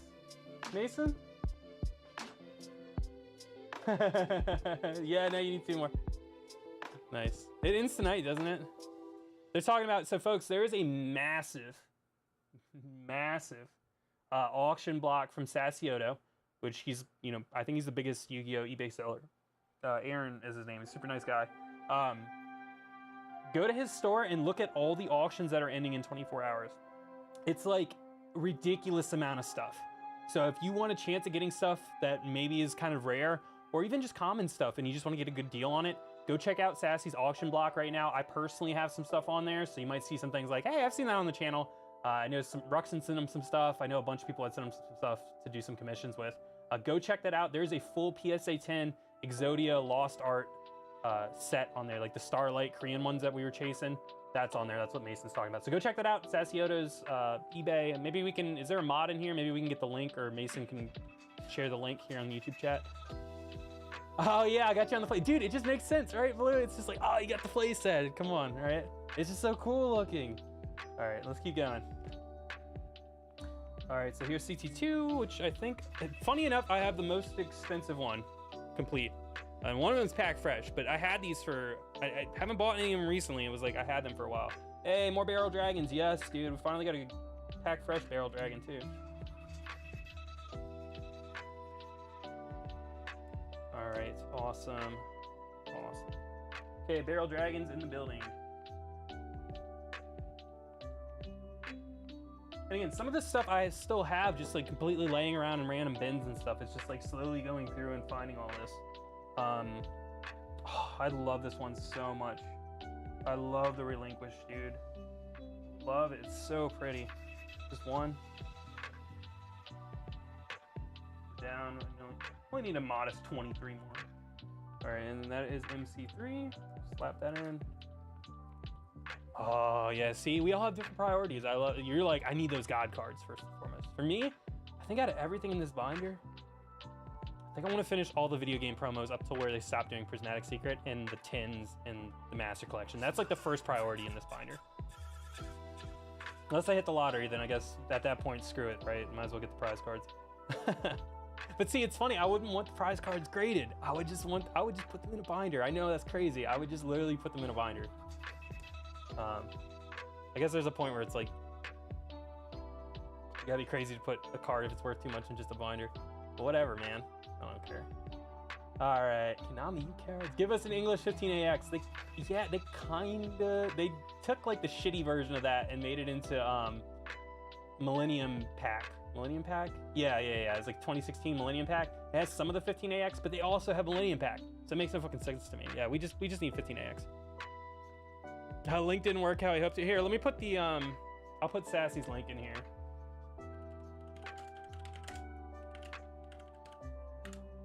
So here, I'll drop it in chat, folks. I mean, there is a lot of stuff ending. So let's go to all items. Go to auction. See all. See all. We're gonna sort it to auction only. Ending soonest. Still got a day, so that's interesting. Ending it on a. Oh, that Rayquaza that pops up first and foremost. That's mine. I was trying so hard to get a 10. I just thought it looked so cool. Here it is in Twitch chat, folks, and here is the auction block in YouTube chat. So go check that out. You'll see a mix of differences. The freaking Blue Eyes White Dragon is mine as well, and that Starlight Slifer is mine. The first ed PSA Legend Blue Eyes pack is not mine. I was gonna say I would have opened it. That's not true, but I would have been tempted to just open it because I need the commons. That Goku is mine. Okay, so a lot of my stuff is at the top of the block.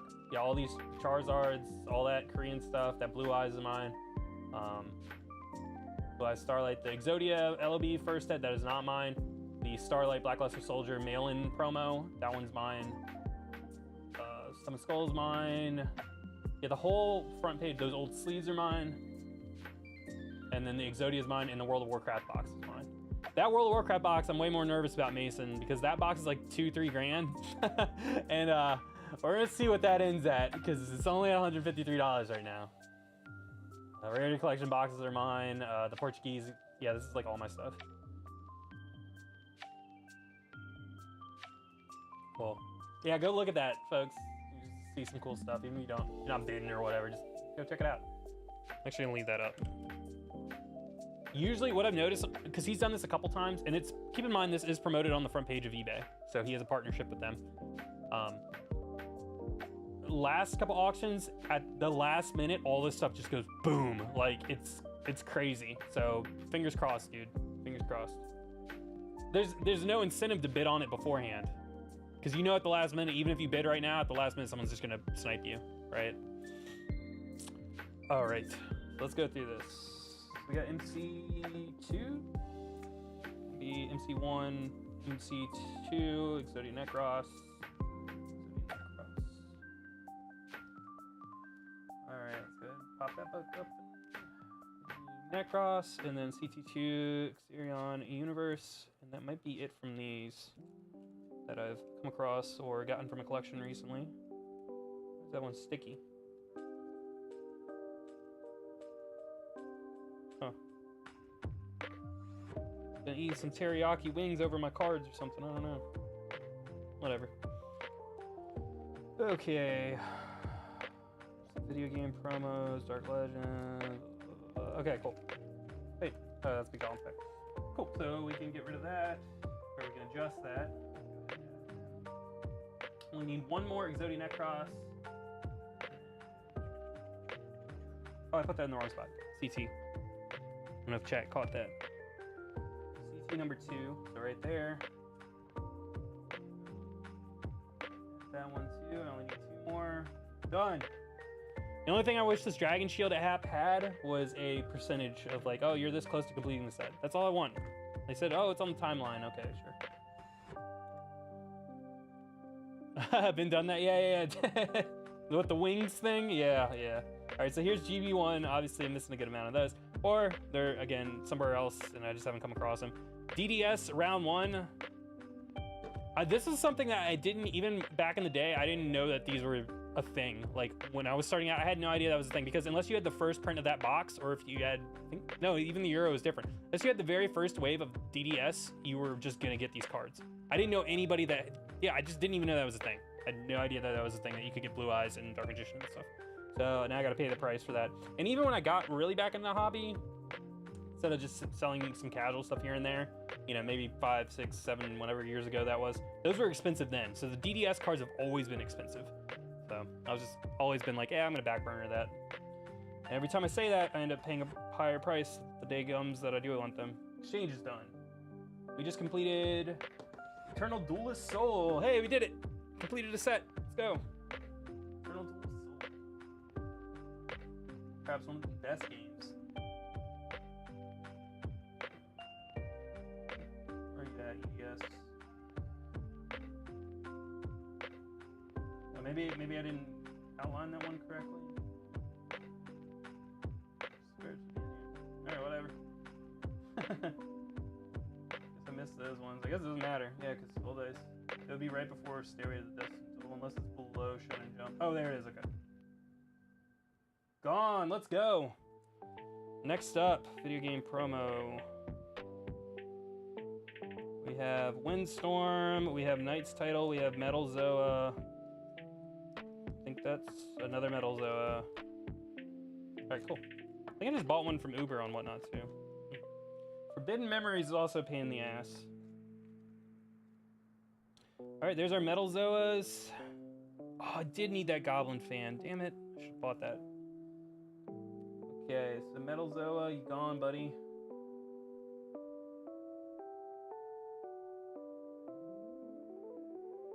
You have a regular Zoa? No, we're close though, we're close. Do you have the GBI secrets? No, they weren't in here, right? There's an obelisk. One obelisk. So they're either around. I had a binder with a bunch of God cards in them. I'm trying to find where that was, because I think I had Raw and 2 Sliffers.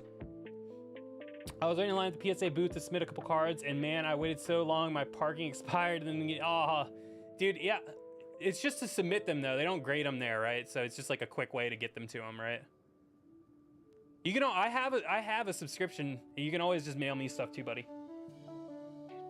I know it's an extra step than just literally walking up there and giving it to him now. But hey, you wouldn't have to wait in line at least.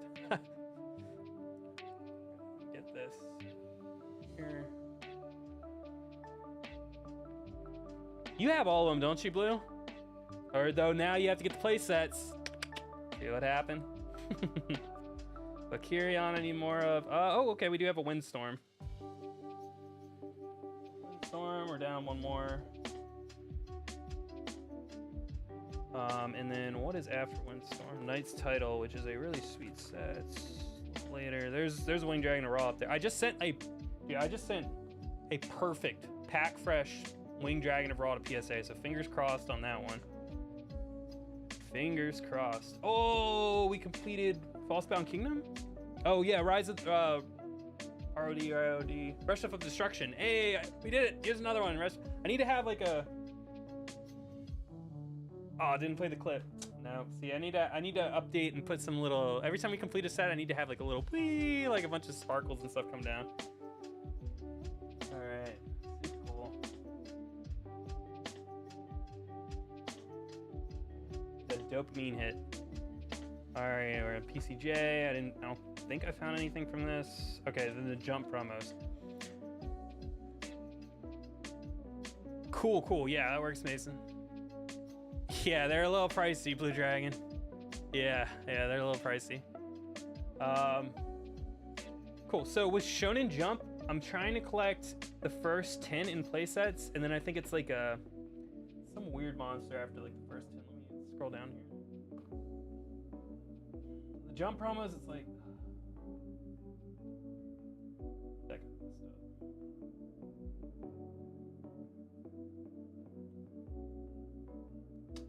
Okay, so is it going in order?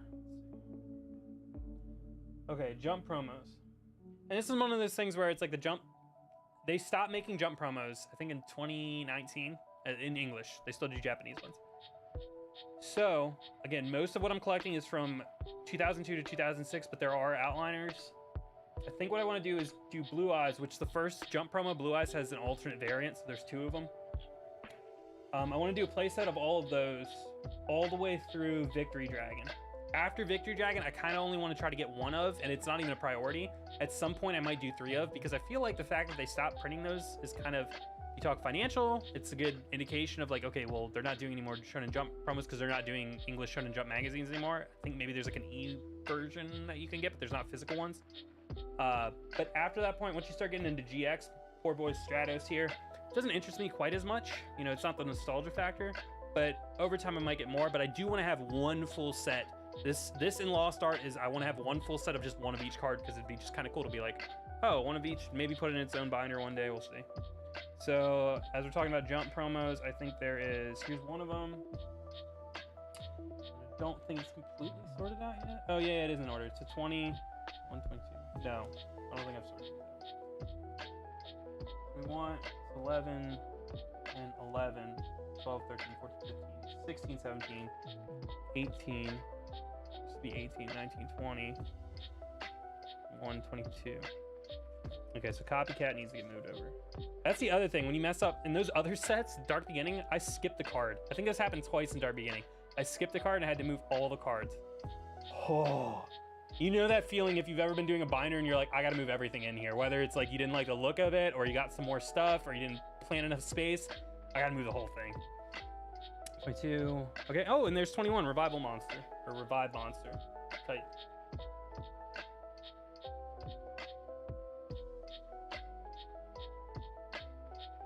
So we're just looking for 2 is good enough for now.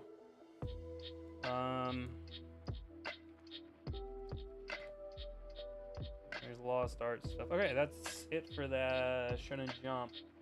We're gonna get into Lost Art. I think Lost Art I'm also gonna do kind of similar things. So why is this in that sleeve? That Maven sleeve in here. Oh, I think because somebody sent me this.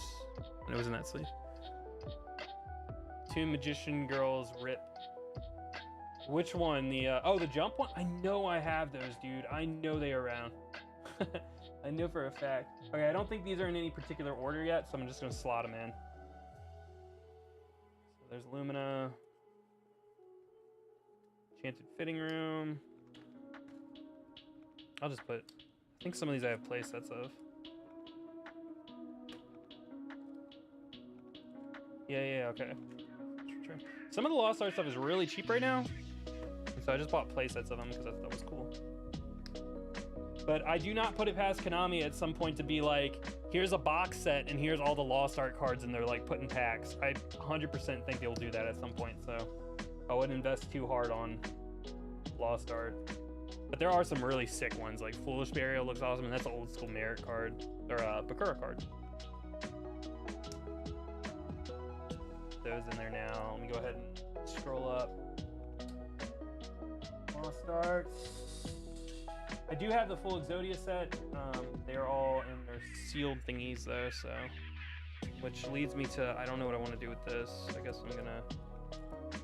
I'll put it with the other sealed ones. Okay,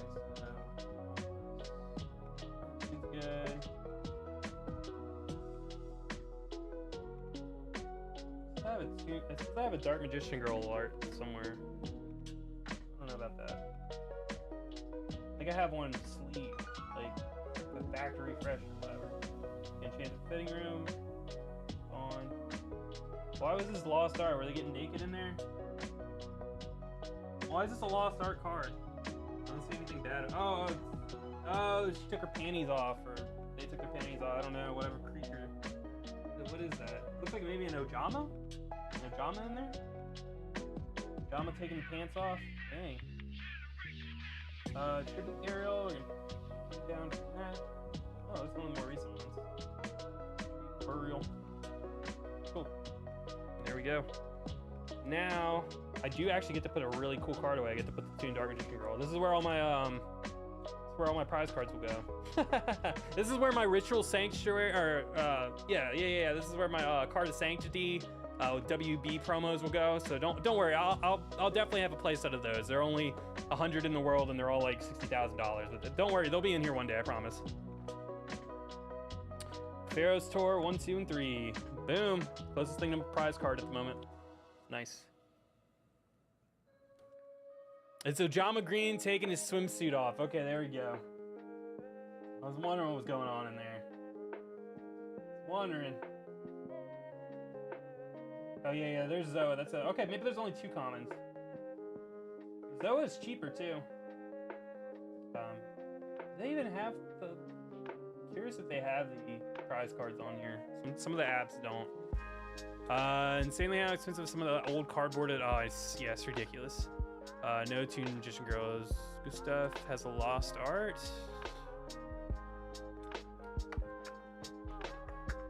Also, I put the VB5s in here, and even like the GBIs, those are technically Asian English cards, or actually some of them are OCG. Well, yeah, the guide cards are. Oh no, yeah, those are Asian English, and that's like a Euro Asian English, but I'm like whatever. I'll put those in here. Otherwise, you know, something. Yeah, is there an alt art?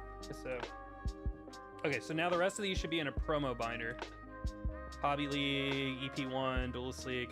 Yeah. Okay, so let's switch binders. This is kind of, I feel like the second binder here that I'm gonna pull up is kind of like an extension of this one. It's like the promo sets, or like specialty sets.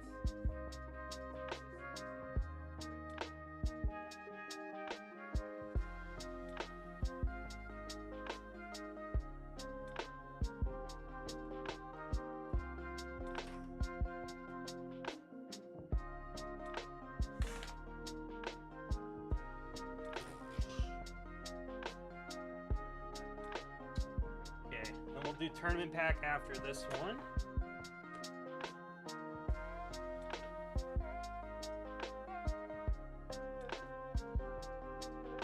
Cannon barrel charge. If it's a lost art card, I'm getting it. Oh, you're talking about the Asian English stuff. It's really only if it's stuff that I care about, which is like God cards and Barrel Dragon.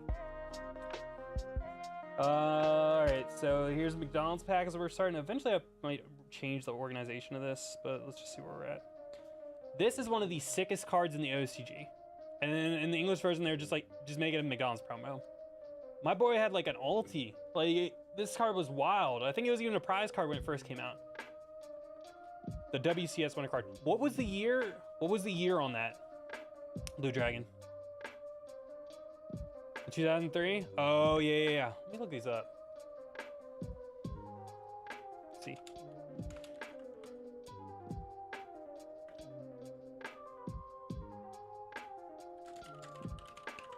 Veto the match list.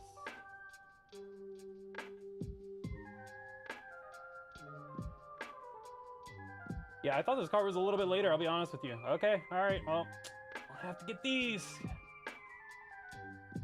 Yep. I'll have to get that one. Maybe keep that, and the other one was Olivo.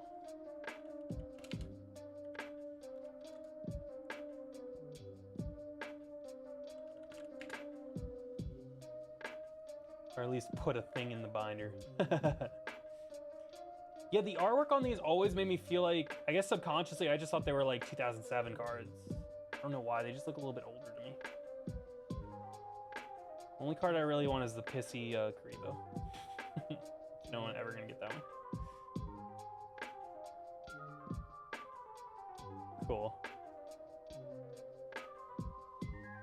Interesting. Yep. Well, I'll make a slot for him. We'll get a slot in here for my boy. Dude, he is Alevo. He's a straight thug, dude. You guys can't see it on stream. Blue Dragon is. He's just straight up like. Oh, you can't see me either. I can't even do the pose. Yeah, look at my boy. Put him in chat. I want like an emoji of that actually. Like that's a mood right there. All right, let's see what we got. A McDonald's pack. We're going MP0 and MP1 and number 9. Plus that in there, we're down 1. So this is what I would call a specialty set. Oops, you're in the wrong place. Princess is another cast. Alright, let's go back to the beginning here. This League 1, I think it was the Euro one. Donald, there we are. Gone. Oh, three-legged zombie too, I think.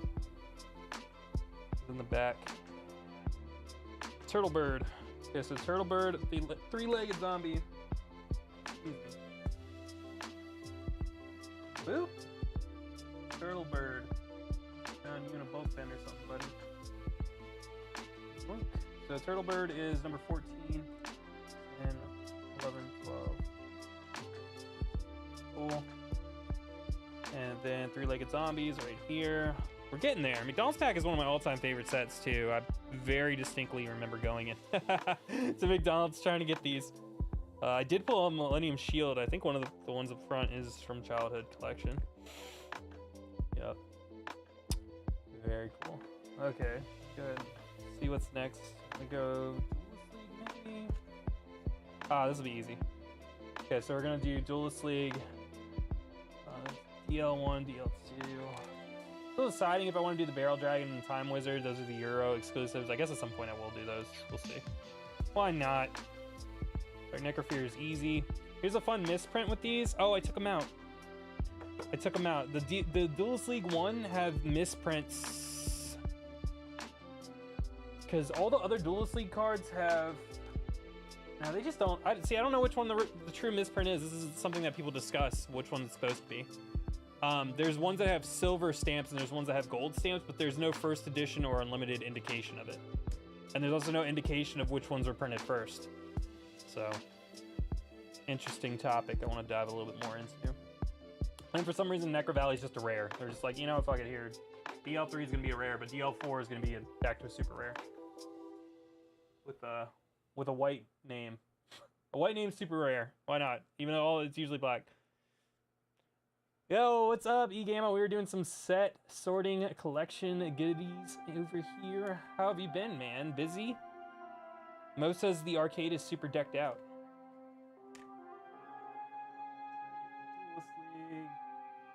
Stuff out of the way. Bye-bye. Alright, skip forward a little bit. Duelist League 7. Right there's all of our tunes. Plop. Plop. Last Day of the Witch. Oh, I love Acid Rain. Isn't that also a tournament pack card, if I remember correctly? Ooh, we just finished a couple of these rows. I'm telling you, I need some kind of little animation or something if I finish the set. Eventually I'll make these into YouTube videos too, so just live stream. So we finished out.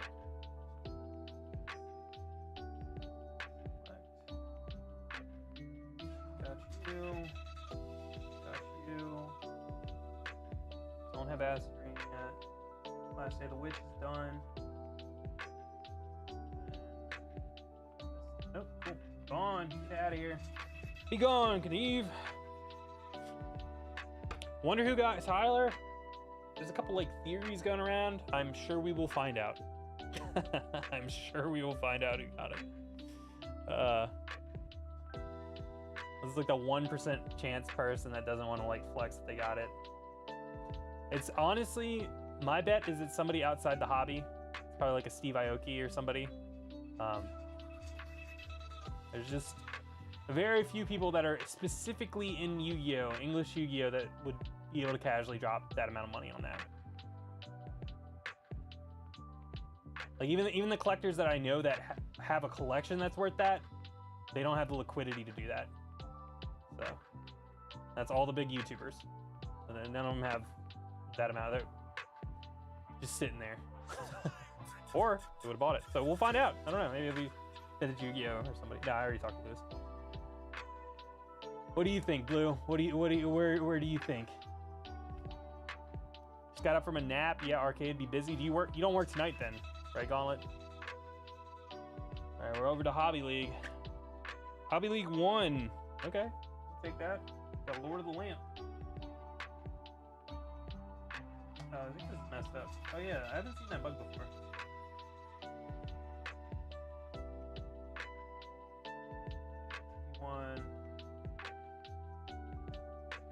Hobby League 1. Okay, so we've got Lord of the Lamp. Let's get this over. This might have to actually end up getting its own binder. If the person makes a YouTube video. They'll make a Reddit post or a Facebook post or something at the minimum, dude. There's no way. So we got Lord of the Lamps. Hobby League, I feel like Hobby League might end up being its own binder, right? Like, there's so many cards. We have at least one down. Then we're going Pete and the Dark Clown. So we're going exclusive pack, which I think is a bit lower. Like I said, this one isn't necessarily in chronological order. Pete and what? I ordered 2. Alright, whatever. This one looks better. Top one. Whatever. Alright, we are done with exclusive pack. Yeah?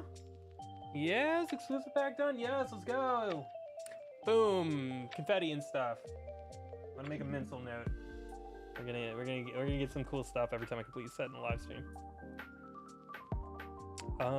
Blue Eyes Shining Dragon movie pack. No. Okay, so we're gonna skip forward. I know I have those comments sitting somewhere around. We're gonna skip forward. So here is Forbidden Legacy. Here is Premium Pack 1. Premium Pack 2 I'm not doing because it's mostly GX stuff. I almost had full Premium Pack 2 and I was just like, I need to refocus that. I could sell those and get the rest of the Premium Pack 1 cards. I am going to do every Kazuki Takahashi artwork card that has come out in English.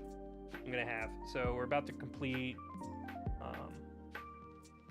Neo Kaiser. Neo Kaisers 1 and 2. I guess I'm still missing 1. Kazuki Takahashi. Gotta complete. Especially if I'm doing them. Yeah. Did I put that in the other spot? I guess I did. I feel like these are kind of interchangeable. Need one more of those. Cool. Alright, sweet. So there's that binder. And then there's just like some random stuff. I really like these Archfiend cards. Like, look at this, dude. Who decided to do my boy Summon Skull so freaking crazy looking? Like, I didn't even know this was a thing. This is just like one of those weird one-offs. I try not to have a bunch of one-offs because I'd rather focus that money and time into the actual sets. But like, dude, these cards are absolutely crazy. This is Fist of the Gadgets, maybe? Newer cards. Like, dude, that just looks so crazy. I had to do it. Like, I think the Blue Eyes support and the Dark Magician support is cool, but that's just a whole nother level. Yeah, all the Archfiend crazy stuff. Oh, yeah. Yeah, that's exactly why I didn't bid on Tyler. I was like, yeah, I could... Same reason I don't have my my WB cards or the prize cards either, you know? Like, I would need 3 of them, you know? There's only so many, you know, WB and Sealed War Calicos, Judge promos, which technically aren't real cards. People treat them like they are, so I don't know. It's a per person thing. Alright. Go ahead and open another pack. We're done with that one. We're gonna do Metal Raiders. Come in close. Come hang out with me. Let's see what we got here. Metal Raiders. Get you out of the way. Let's see. What's funny is we actually have more than 1,000 subscribers right now, like down there. But once it hit 1,000, it like locked. So like if you look at the channel, it's still at 1,000. But I checked we're actually above 1,000, which is super cool. Metal Raiders, let's go, folks. Blue Dragon, you give me the luck, and a synchro. I know, gasp. Yes, oh my gosh. The Shonen Jump promos are gonna also fulfill that as well. Mushroom Man. All right, let's see here. Filter's still on. I think there's a, hold on, let me see something real quick.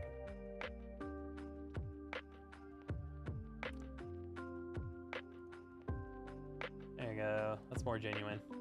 Mushroom Man, number 2. Feral Imp. Doma, the Angel of Silence. White Magical Hat. That card was actually really good back in the day. This card was too. 7 Color Fish slapped back in the day, dude.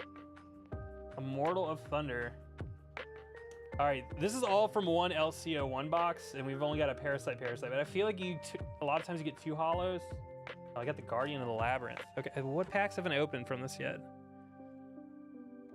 Okay, I haven't opened this and LOB, so we'll do that after the next 2 binders. Yes, I bought so many Legendary 25th edition boxes for 6 25th edition set binders. Oh, nice. You're trying to complete the set of each one?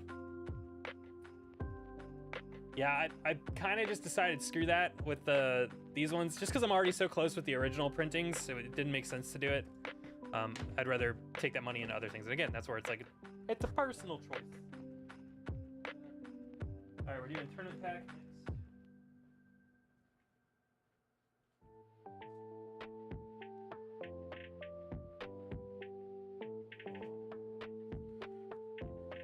All right, tournament pack. Let's see where we're at.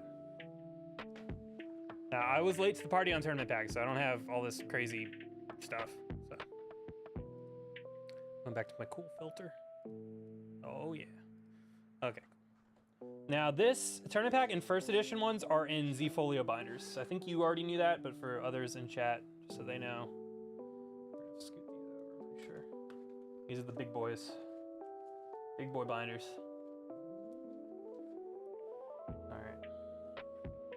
This is tournament pack 1. Let me grab the stack. Let me sort this out while we're sitting here. Oh yeah, way cheaper than the originals. It's again, I would guarantee I would be collecting that if I wasn't already. Oh, this is a misprint. TP3. Look at the stamp. It's missing half the stamp. I'm actually gonna put that off to the side. I have a misprint binder. I just throw stuff in. TP3. Giant Red Snake, TP4, TP6, TP7, TP8. We're gonna complete some of these commons here. TP6, TP4, 4, Exiled, TP5, TP8, 7, 8, 6, 4, 6. Sousa Soldier. Oh, we got the Scapegoats. Yes, we get the play set of the Scapegoats. That's my personal highest rarity right there. I think those are just the coolest. I think Legendary Collection, yeah, there's some TP1. Legendary Collection Joey, I think, had the secret rare ones, but at the same time, I'll be honest with you, that was another decision I had to make. I was like, okay, maybe one day I can collect the Legendary Collection world stuff, but I had almost all of the Legendary Collection Kaiba stuff, like Pack Fresh, but I was just like, I'm just let it go. That's something I can do later. I don't need to do it now. It's a cool set, but it's a little bit too much later for my personal taste. 6 Clown Zombie, no. Tournament pack is awesome.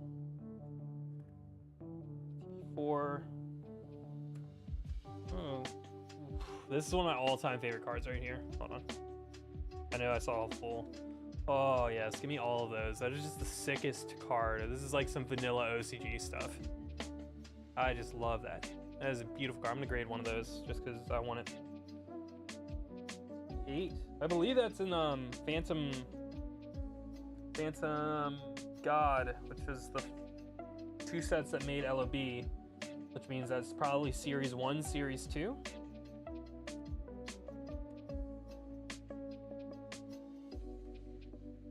You know the Blue Dragon, you know the art of the, it's like Art of the Cards book? It's like the giant book that comes with the Exodia promo. Vintage, what's up, buddy? I thought you snuck in here, yo. So I was telling chat, like I would have bought Tyler, the Great Warrior, but I would have needed 3 of them, so I passed it. I figured you or somebody else could get them. Yeah, and I was right about to mention with tournament pack stuff, Lewis. Actually, maybe I even said it. I was gonna say Lewis Vintage Yu-Gi-Oh has got me on that. But this is all the stuff I was able to dig out from the bins that I had. But see, Lewis's will probably be better condition. Oh, random DB2 card, okay.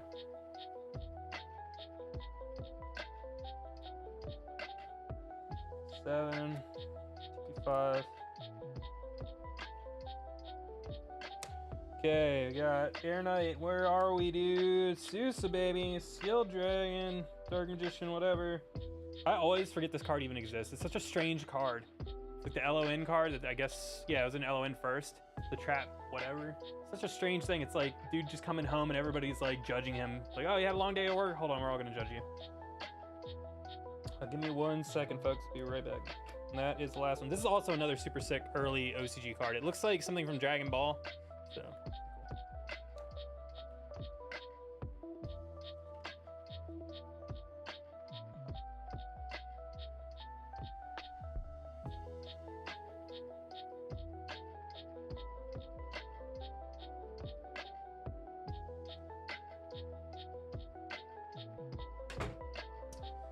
I'm trying to get one Sanctuary and ride it off in the sunset. Yeah, see, that's I can't use that excuse because this is what, like, apparently there's 100 of them or so out there.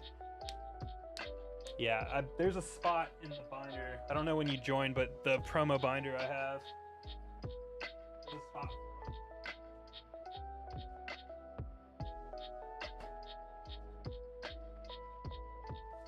Literally, I just have it written in. It's just a joke.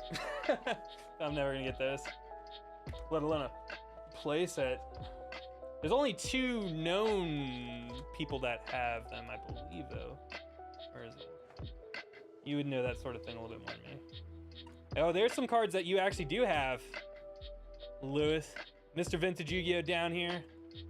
Let me just borrow your prize cards real quick. We'll just crack them out of the slabs. So just put them in here so I can take a picture and tell everybody that I did it. Oh yeah, there it is. One day, of course, one day. Do you have any of the VB5 Barrel Dragons? That's like technically Asian English, so I don't know if you have those, but I do need those.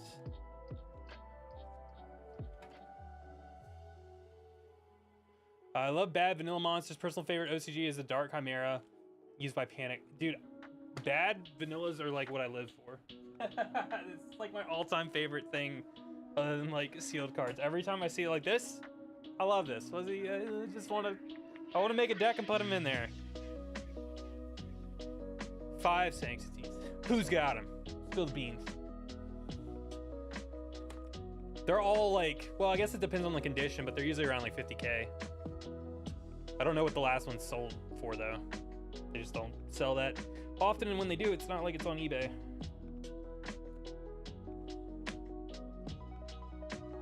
It's so funny too because it's just a fucking common.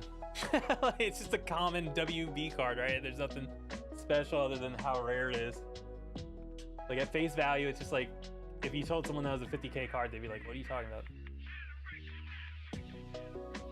But alas, that's trading cards, man.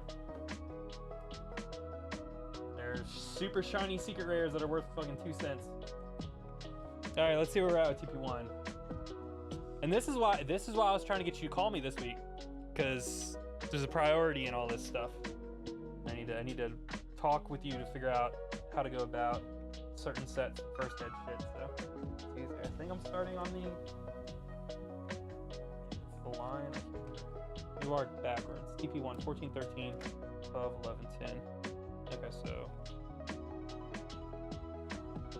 14, 15, 16. No problem, dude. I'll be trying to do these at least once per week, so thanks for coming in and hanging out, senpai. It's always a pleasure. I swear I usually also penny save. Ooh. Wow. 9.5. That's crazy. I would have just assumed none of them were in that condition at that point. Just correct me if I'm wrong. It was just a mail-in promo, and then there was also the there's 2 ways to get it, right? There was like a mail-in redemption sweepstakes, and I swear they were given out for some other thing now.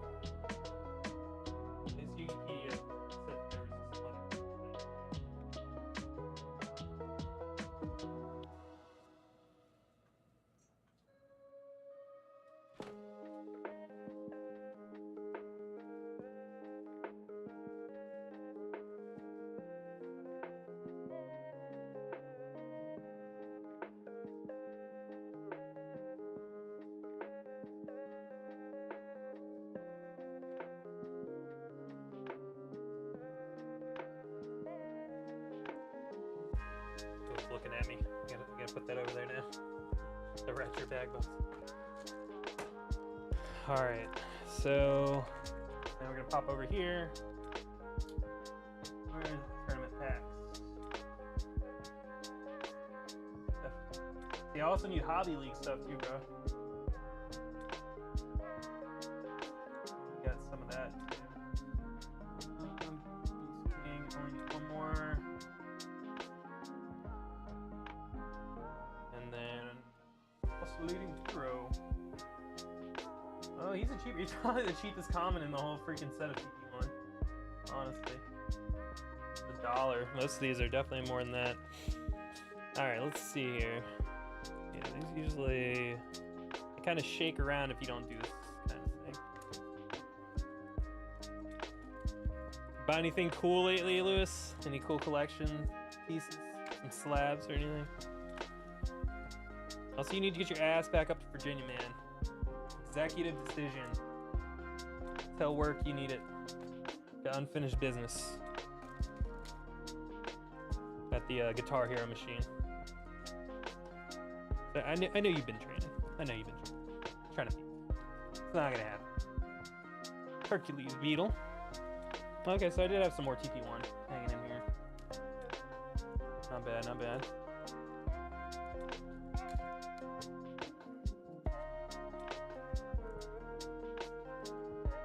I think that was the only TP1s that I dug out of that bin.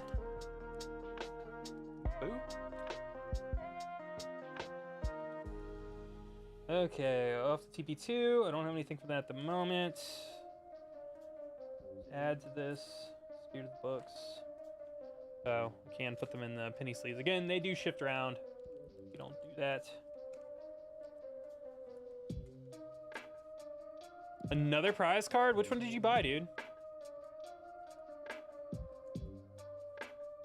Are you missing any of them at this point? No, you have a full set.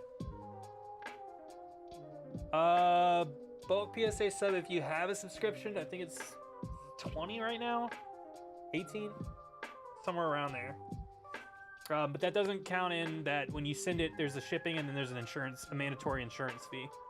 So it's usually like 20 something per card. Yeah, bro. Okay, 19 is the cheapest for cards, and then yeah, you have to factor. I usually just factor in like $2 or $3, because yeah, there's like the shipping fee and the insurance or whatever. Yes, per card. When you type it in and you put the price of the card, it adds like an extra whatever at the end for the insurance. There's a duplicate of one. Have you shown it on your channel yet? Did we get an exclusive spoiler of what it was? I'm saying it's either a shrink or a crush card. I feel like you already have 2 crush cards, right?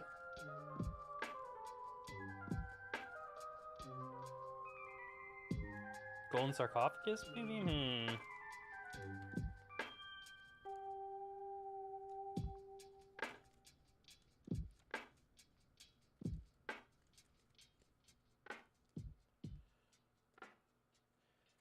What boxes did you get to?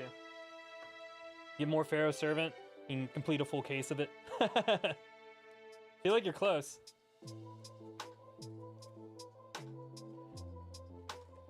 $27, $25, $26, $27. Oh man, I love these crappy vanillas. They're so good.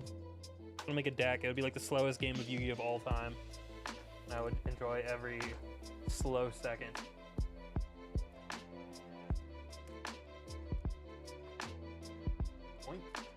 Alright, so that's it. Hey, there's a Lewis card, and that one's from you. That's the Mechanical Chaser that you had sent me.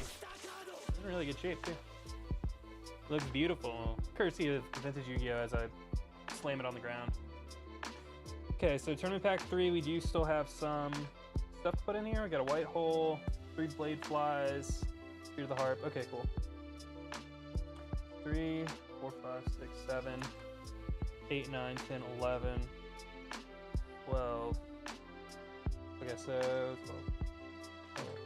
3, 4, 5, 6, 7, 8, 9, 10. That's all for him. More PSV? Oh, okay, all right. So we'll see when it comes in. Did you really get more PSV? You're going for the case number, buddy. 4, 5, 6, 7, 8, 9, 10, 11, 12. Okay, so yeah, these are off by 1. And see, this is something that I have to catch before I end up putting all the cards in. Because trust me, when I messed up on the DB2 binder, I felt the final flame of that, moving pages and pages and pages of stuff just over 1. And check myself 3 times. 1, 2, 3, 4, 5, 6, 7, 8, 9, 10, 11, 12, 13, 14, 15, 16, 17, 18, 19. I don't feel like that's right. I thought there was 20 cards in the tournament pack. 3. Am I missing one? I guess we'll find out. Yeah, there is. Yeah, it's 20 in there. Yep, see? This is why I hate myself. I'm the one that took this challenge on here to complete all these sets. And I gotta suffer the consequences of that.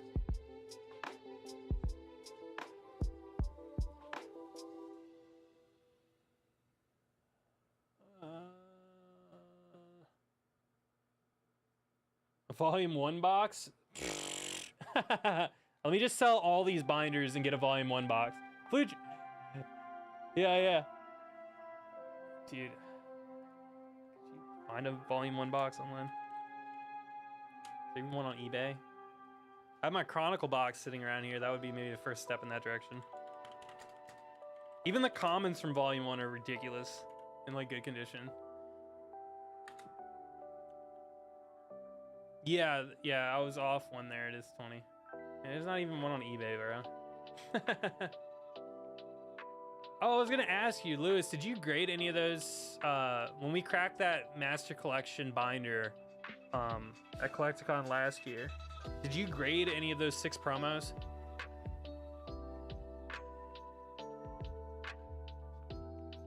Volume 1 booster? I don't see any. Send me a link.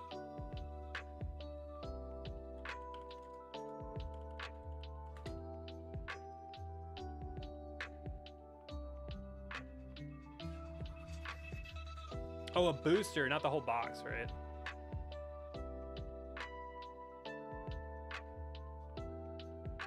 Like, I don't see a single box in this, dude. I see some reprint packs, which I know they did that for the 20th anniversary or whatever.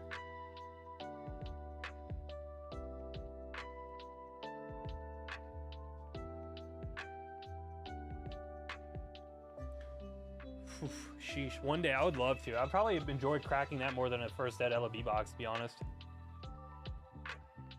Yeah, I was gonna say, I need those too. See, there's a whole laundry list, dude, of stuff I need. And I'm looking for ones that are like as close to like, you know, pack fresh. I don't care if they're off-centered. Like preferably I'm looking for ones that maybe are a little off-centered or like a little played or something weird on the back where it's like you wouldn't get a PSA 10 in it because otherwise most people are just gonna grade stuff like that. But yeah, that kind of thing would be right up my alley. I think I'm missing Blackluster Soldiers and like Exodia, a couple other things. Exodia Necros. I think I need one more of those. Anyways, get these in here. Bladefly, Metal Raiders cards, because why not? Reprint it, whatever.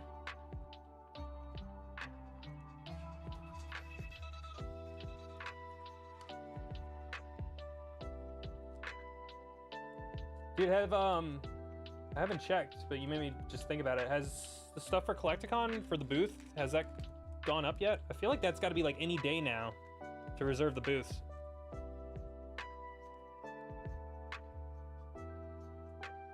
We're gonna, for everybody else that's in chat, we're gonna have we're shooting for an entire section at Collecticon Charlotte.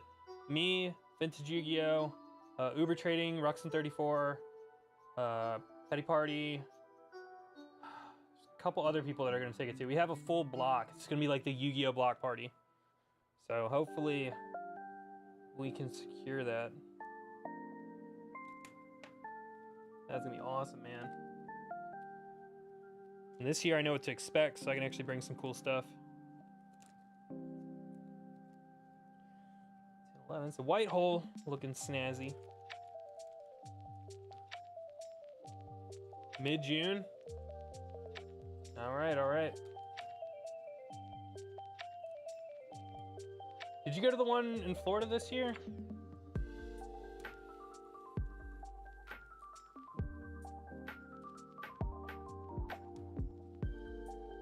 Oh yeah, and YCS Philadelphia I think is like in a couple weeks. Maybe we can sneak up there. All right, TP4. Think I have any hollows in this? I think it's just bulk stuff that I pulled out. 1, 2, 3, 4, 5, 6. Uh-oh, I think stuff is messed up.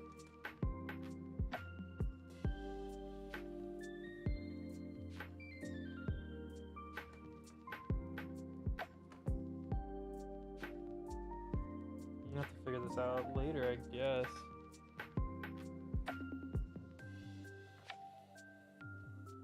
Is it 30? I think it's 30 in the first couple tournament pack sets, right? So let's see. My count this is 1, 2, 3, 4, 5, 6, 7, 8, 9, 10, 11, 12, 13. 1, 2, 6, 7, 8, 9, 13, 14, 18, 19, 20. 1, 2, 3, 4, 5, 6, 7, 8, 9, 30. 1, 2. Oh, I see what I did. This is going to be the TP whatever card 1 is going to be where that sleeve is. Yeah. So that was like a divider or something. So that should be 1, 2, 3, 4, 5, 6, 7, 8, 9, 10, 11, 12. Okay, cool. Now we're back on track. Yeah, Uber just went to the Dallas one. He bought a lot of stuff. I actually know a couple people that bought tons of stuff at Dallas. One homie dropped like $5 grand on just like Ghost Raiders and shit there. I guess there was more Yu-Gi-Oh stuff there than Orlando had. Sounds like where you went, people were being like, oh, Blue Eyes, that's the Charizard of Yu-Gi-Oh. 15, 16, 17, 18, 19, 20, 21. Okay. Cool. Now we're good. Back on track.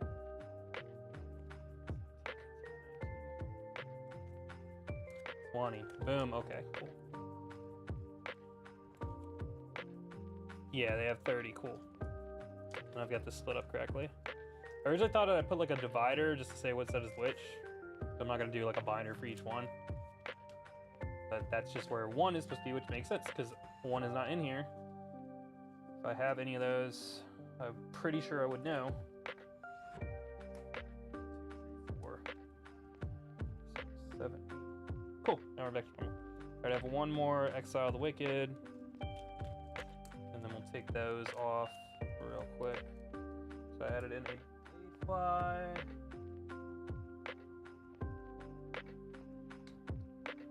Here's the harp. Would we add 2 of those in here?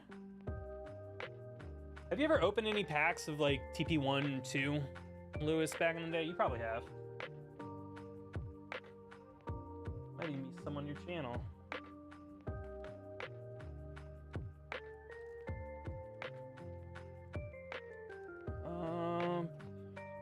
Through the harp, we're down 1. Nice, we're close. And then white hole. 2 of. Cool. All that looks good. Goblin Secret. Other than that misprint 1 that we have up there. Still need 2. Funnel Flame. All that looks great. Ah, Needleworm. That would be awesome. I won't hold my breath at the moment, though.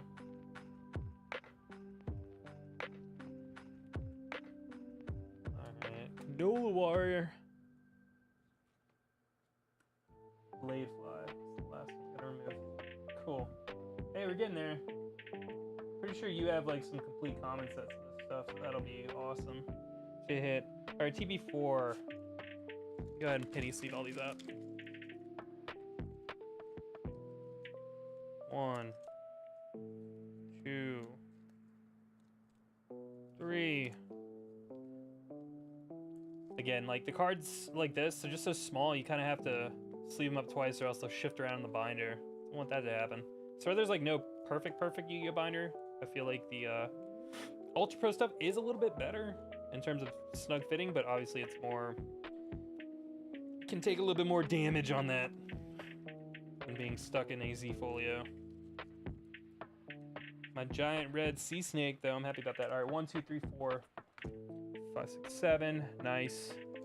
Down 1 here. Blink. 2 left. Sweet. Giant rats. They really got less creative with the what cards they were gonna start putting in tournament packs over time, huh? Just like, yeah, if I could put a giant rat. I mean, it was a good card at the time, but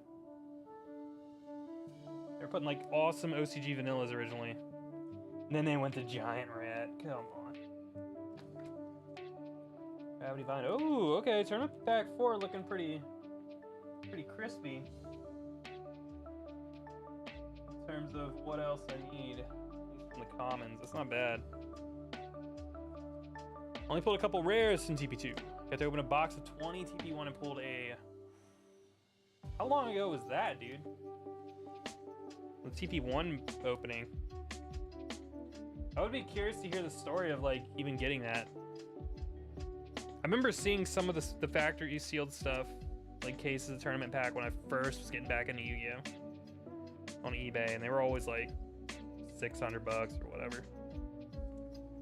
Which now I'm curious how many are even out there. Do you have any sealed cases of like early tournament pack?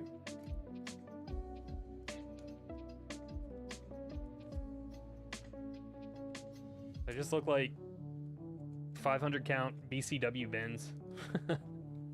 Just like a row of packs.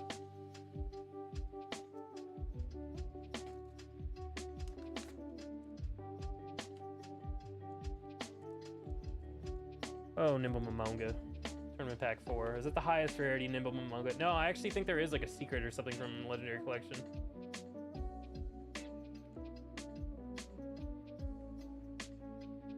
Let's see. Dude, I'm telling you, I think the only way to be able to find a Volume 1 box Blue Dragon would be maybe on like Japanese, like Macari or something. And even then, it's just, yeah, it's ridiculous. I mean, it's older. It's even older than LOB, right? So keep slipping these in.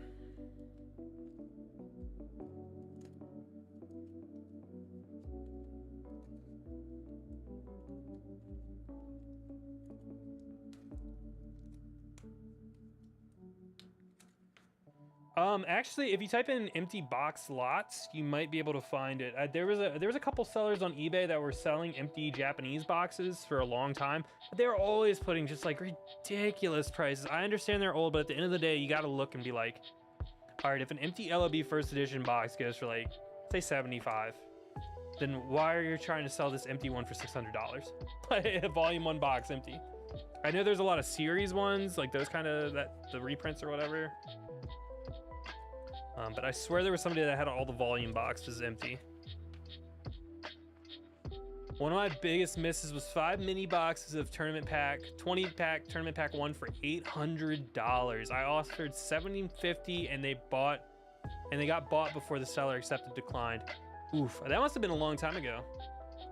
Vintage, because that's like a mistake that I'm like super aware of now not to do. Like sometimes it's worth it just, if it's something hot, I know you know this too. You probably learned it on that, huh? It's like, it's better to just fucking pay the extra and just get it. I remember those Pharaoh Servant cases. That was one thing that when they were, was it Card Rush that was selling them? It was like sealed Pharaoh Servant first edition cases. They wanted $4 grand. I think I offered $3 grand. I mean, but at that time, that was still that was a lot of money. It's still a lot of money, but that was a lot of money to spend on something like that. And also, I remember doing the math and I was just like, I don't think that these are gonna go, to be able to make this worth it, what would that be? I remember doing the math back then. because they wanted 4 grand. You're probably paying 450 after tax. 500 divided by 12, right?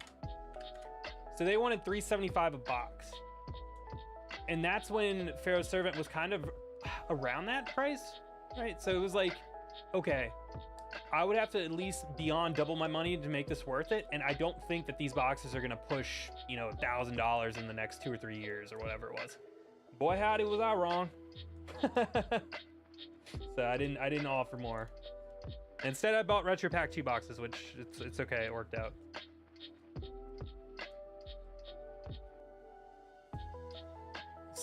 Someone selling an LOB First Ed box is $150 for an empty one. Lewis, what do you sell those for? I know you've sold a couple. I thought it was around like maybe 100. I don't know what actually sells on those empty boxes.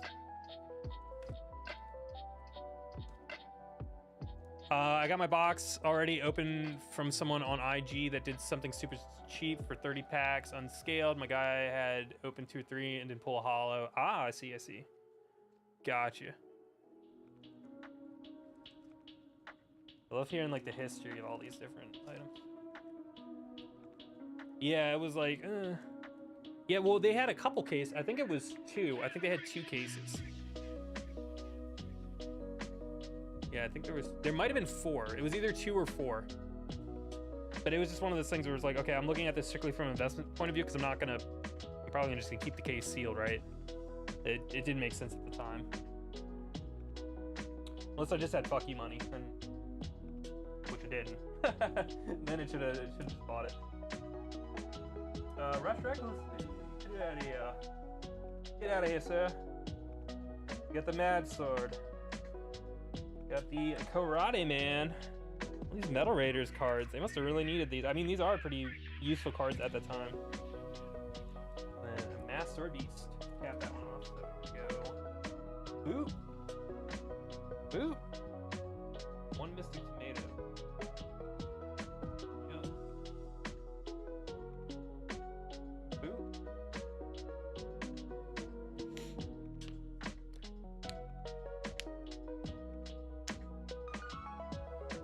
So you sold First Ed LOB box. Would you charge somebody more for wavy or glossy or whatever?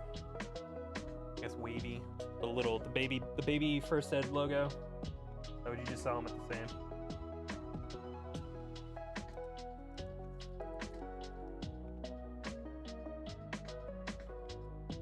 All right, we're going TP5, folks. Bazoo, the poo eater. What is he doing?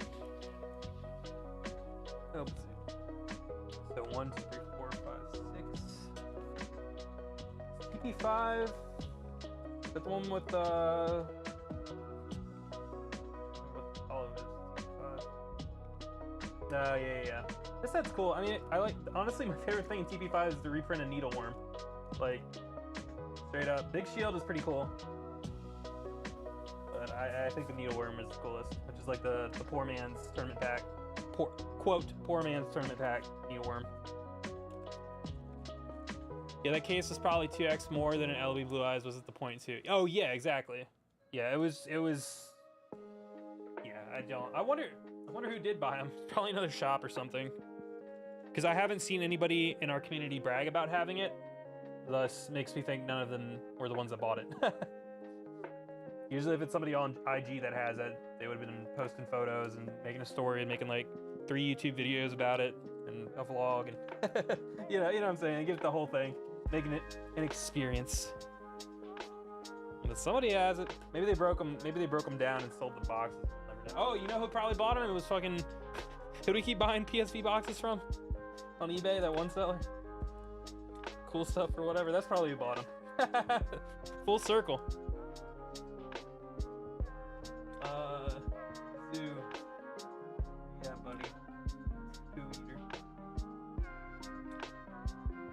All right. Okay. So we're gonna actually clear this up a little bit. Let me sort by which cards are gonna be on this page. Pyramid Turtles.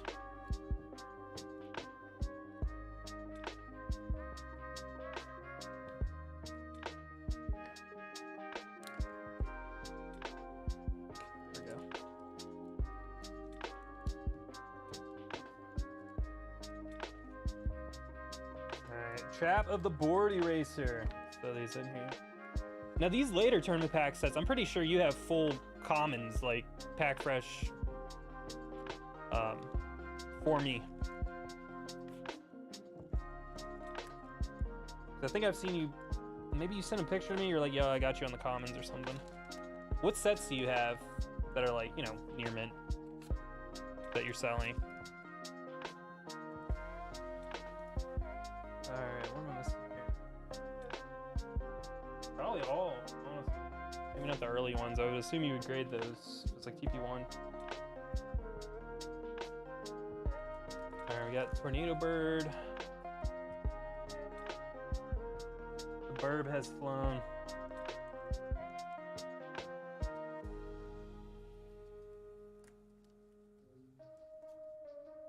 Oink.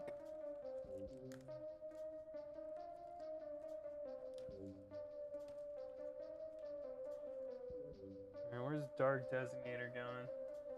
Get rid of you, buddy. You're out of here, Dark Designator. Turn Pack 5. Number 20. Oh, ooh, okay, so he's in the set. Uh-oh. 1, 2, 3, 4, 5, 6, 7, 8, 9, 10, 11, 12, 13, 14, 15, 16, 17,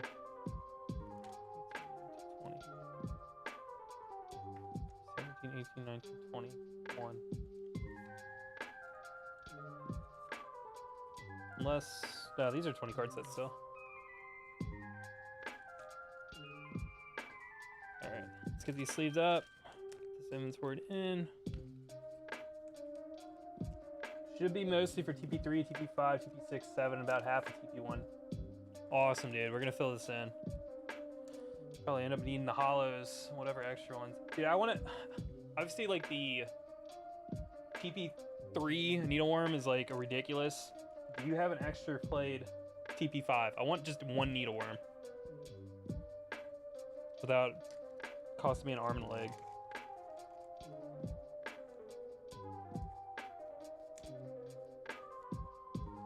It's like one of the cards on top of my list of like flashy things I want to get for these sets. Obviously, I'll need 3 at some point, but I can cross that bridge when I get to it.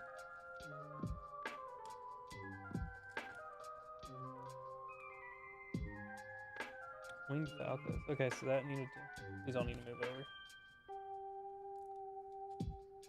17. 17 is Pyramid Turtle. Okay, cool. So I have that. Boom. Boom.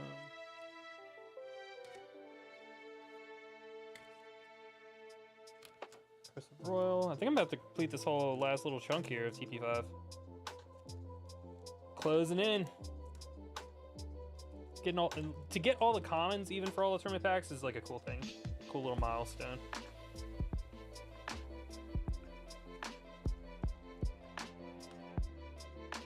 In my opinion, tournament pack a little bit cooler than the old retro packs. Definitely like tournament pack a lot more. All right. Oh, I'm missing one Cursive Royal. Oof. One away, dude. One away. Destruction Punch. Gotta get that out of the way.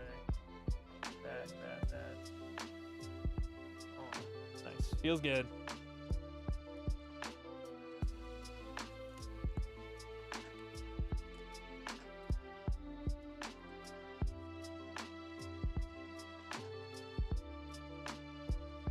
Alright, Goddess with third eye. 10 right here. Okay, we'll throw that in. Boop. So we only need one more of her. Card. I think that was actually, that one's a tournament pack exclusive. At least then. I think they did reprint that in one of the Yugi World kind of things. Cool. It's tournament pack 5. Then we got 1, 2, 3, 4, 5, 7. Okay, so these are a little bit off.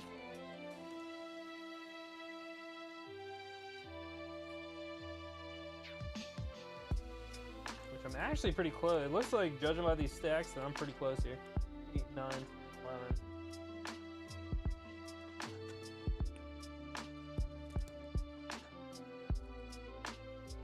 12. Let's see what the rest of the binder. 12. I do have Dark Revelation. Yeah, I have a. We're gonna get to that. Oh. Dark Revelation 1 and 2 only, because 3 is where they start tapping in. Yep, we're gonna get to that. There is way too much for one night, but yep. Dark Revelation 1 and 2. Going for that too. It's pretty much Dark Beginning 3 and 4. One way to think of it. 11, 12, 13, 14, 15, 16, 17, 18, 19, 20. We're gonna do 1, 2, 3. See, this binder's a little bit off. I'll have to check. Make sure we're good with this. Dark Legend, I have a binder for as well. Yeah. Dark Legend has like some weird cards they slotted into the very end of the set just because it was like during 5Ds, I think. Hey, John, thank you for the follow, buddy. Love to see it. Yeah, because 5Ds, I think they added in some like strange cards. Just they were like, oh, this will help sell the set because Dark Legends, I think, is 2010. 2010, maybe not 2011. It's like a 2010 set. It's a later set. So, but it is cool. It's kind of because Retro Pack, like this is, you know, European. It's kind of like their European version of Dark Beginning 1 and 2 with secret rares in it.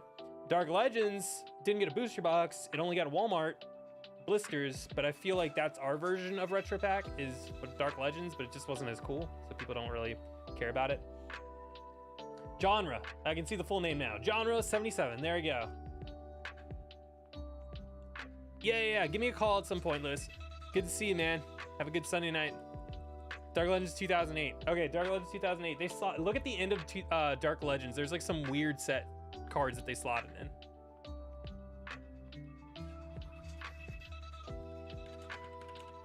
I think I have the Dark Legends binders sitting right here.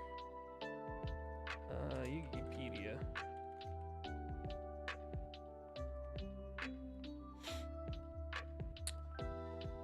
Let's see. And it was weird because like we got the gores. That's the other thing that's the other reason I feel like it kind of has a Retro Pack vibes is because we got the gores as the promo, just like Retro Pack 2 did in the mini boxes. Yeah, okay, it's like the Destiny draw and like the Dark Bribe, but those kind of things are just like randomly at the end of that. And they're like, maybe this will help sell. Which Dark Bribe was originally, was it Game Boy promo, I'll say? Yeah, Game Boy promo. It was like at the tail end of GX. Okay, that makes sense. So Dark Legends. But I am excited to put that binder together because I feel like that's just one of those things that who has a set of Dark Legends, you know? That's what I'm saying. Yeah, it's at the tail end of GX. But the vast majority of the set for Dark Legends is this era. And it was close enough to the cutoff that I figured, you know, if I'm doing Retro Pack 1 and 2, I might as well do Dark Legends. Because again, the majority of the set is not. Even though Retro Pack 1 and 2 didn't have GX cards. But I just think it's neat.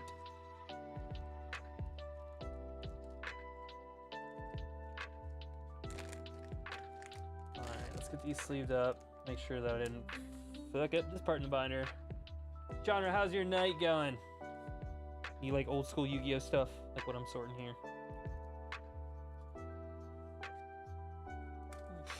What was last turn doing? This last turn's a little beat up. I need to get a fresh one. I have a fresh one? Fresh one.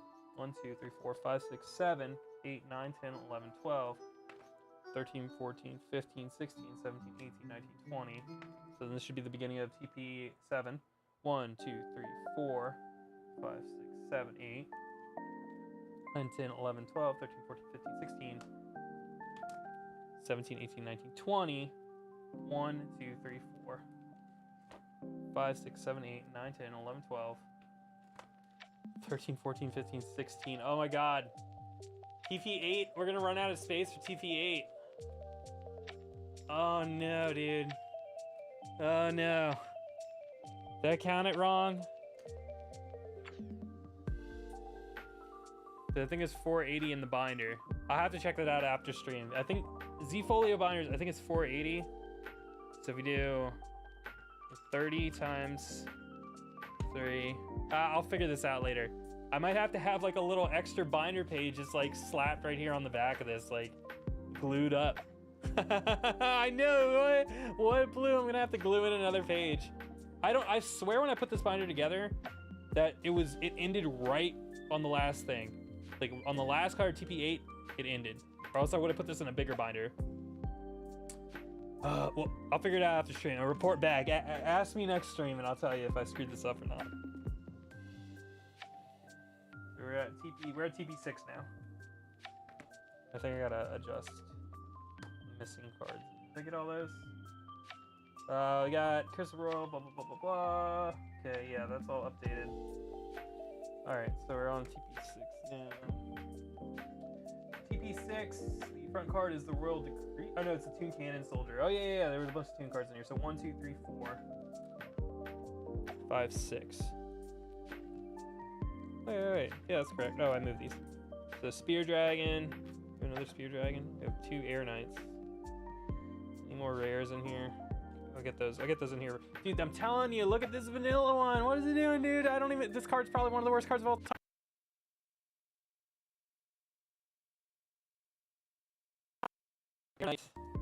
Get in there.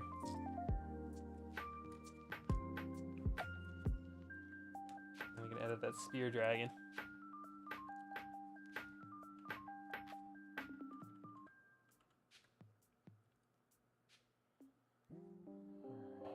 Spear Dragon, and then Super Soldier's probably like right after that.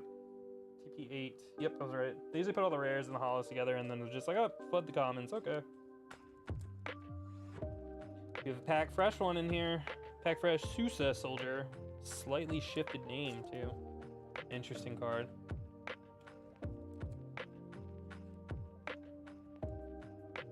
I know. Yeah, I'm trying. What I'm trying to do right now is find out all the commons I don't have, and then just in one foul swoop on like a TCG player like sale, just go and buy all the commons I need, like 3,000 commons or whatever it's gonna be. Is it the Exodia head? Is also poor Red Eyes 4 or 5. I think the Exodia head in that set is also maybe kind of pricey. When I last checked, tell me if that was what's right after Blue Eyes.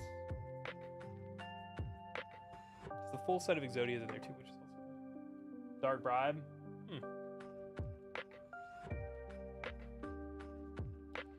All right, we got 13 next. So we're good on Super Soldiers. 1, 2. Get rid of that. Add you down to 2. We need 2 more. Okay, next up is the Fiend Skull Dragons. 13, 8, 9, 10, 11, 12. Okay, so we're not doing that. Clown Zombies. Cool. 12. Okay, so number 12 is Emergency Provisions, and there's. Oh, we'll slide those in. Dark Bribe is 70? I did not know it's that expensive, dude. What? I think the US market for that is a little different. Let's check it out.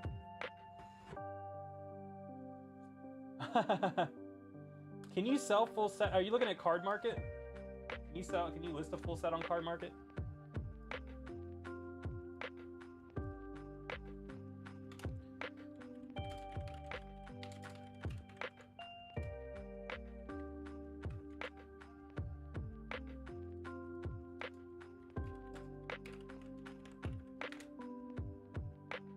Dark Legend price guide.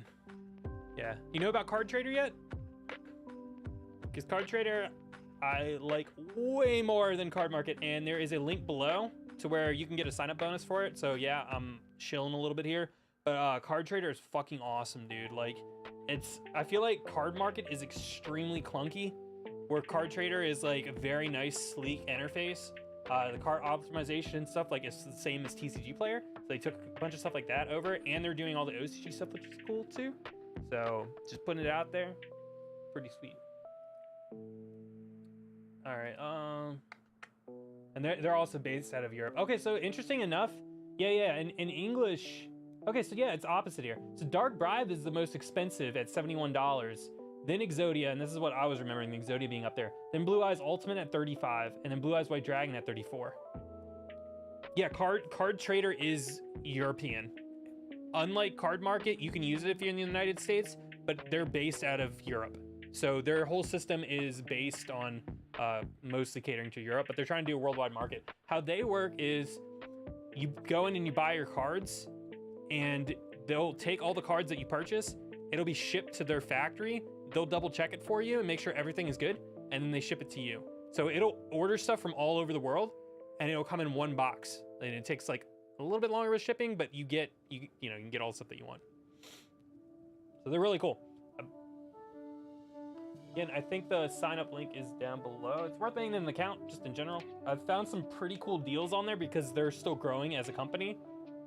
Their direct competitor is Card Market, but yeah, you can kind of sift around and find some cool things on there. All right, next up is, let's see, Burglar, next page. So if we're ending here on 12, it's gonna be 13, 14, 15 right here. 17. 19 right here. 13. Got number 20. Awesome. Clown Zombies. Ah, such an iconic card. The Duel with Bones. The Clown Zombies. Is this the first printing of Clown Zombie? They have them in Metal Raiders? I feel like they had a very similar card in Metal Raiders. It wasn't. Huh.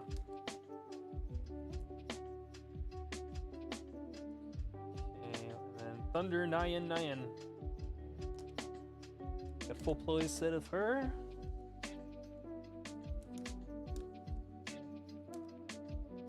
Boink.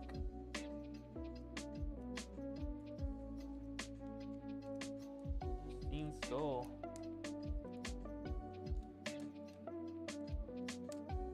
Flop. Alright. Let's update this in the app real quick. We are almost good on Fiend Skulls. We need one more. We got Thunder 99. We need... Dude, this one's so funny. This middle one here, under the Fiend Dragon. Just like a little hamster demon guy. I love that. Clown Zombies we're good on. That. Delete that. Okay. Cool. That's all set. And this is gonna be TP7. So let's get TP7 rocking. Gonna wrap these two sets up. 12, 6. Ooh, yeah, we're getting a Fortress Whale. Fortress Rail territory.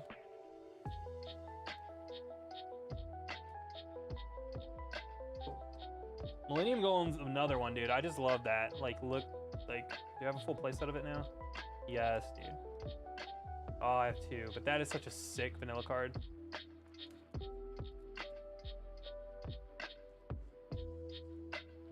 Four, 6, 7, 8.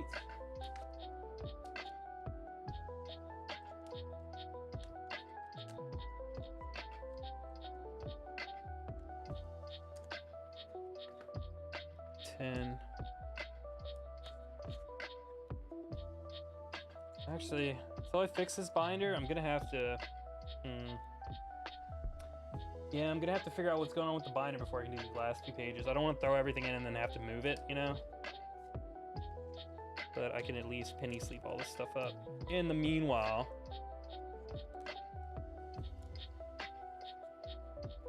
And then that means we have an LOB pack and a Dark Crisis pack to open. Here in a second.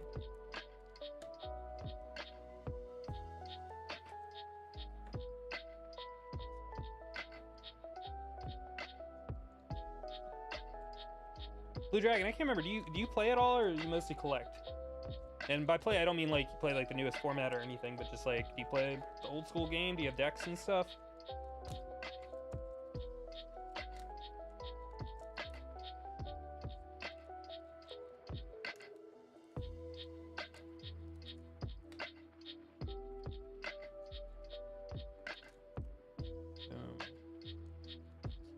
In the house.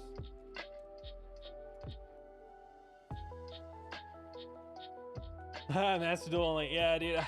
Second like a true collector. Let's go. Master Duel had some updates and stuff. Can't you make like old format decks and whatnot now? Is there like a matchmaker for like stuff like that? You know? Or do you have to have like friends to play with?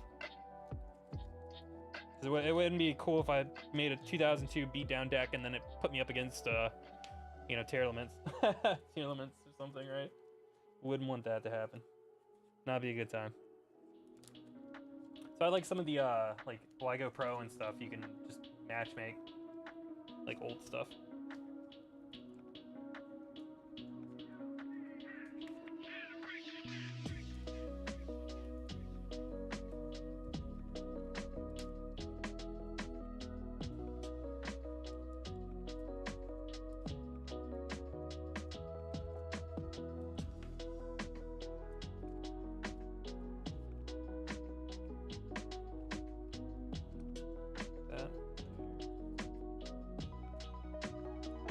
Prism Man. There's another one too. This dude looks like an Adventure Time character or something.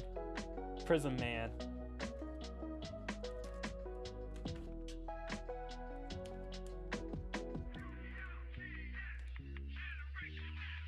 And last pages here. Digbeak. Digbeak. What a name. The Digbeak.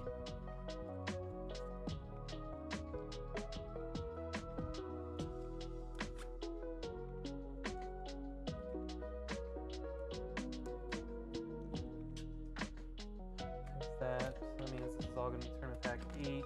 Okay, cool. Oh, okay, cool. Yeah, I'll have to go back to Master. I played it when it first came out. Yeah, that's I was gonna say, did they have that? It's gonna make or break.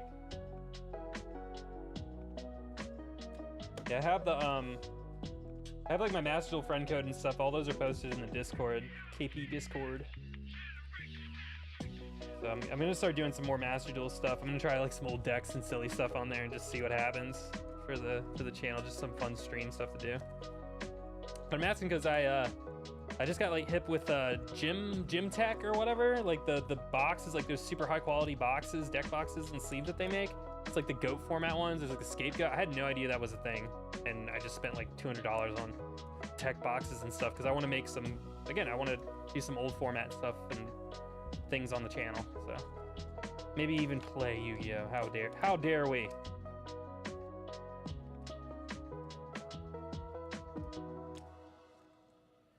All right, there's the TP8 stuff. Let's go ahead and I definitely have too much for one night, which is good. Have some more streams to hang out. Go ahead, we're gonna open this LOB pack. This Dark Crisis pack to end off this stream. See what we get.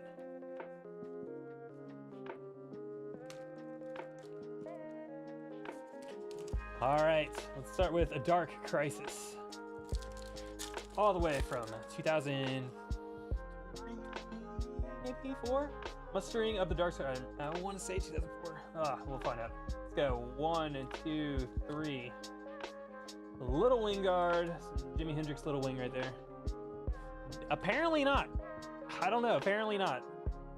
I mean, I kind of understand why there's not like a lot of chase cards other than Necros, and even Vampire Lord isn't that expensive, so I don't know if there's a lot of incentive if they don't add some kind of like Starlight whatever in the boxes.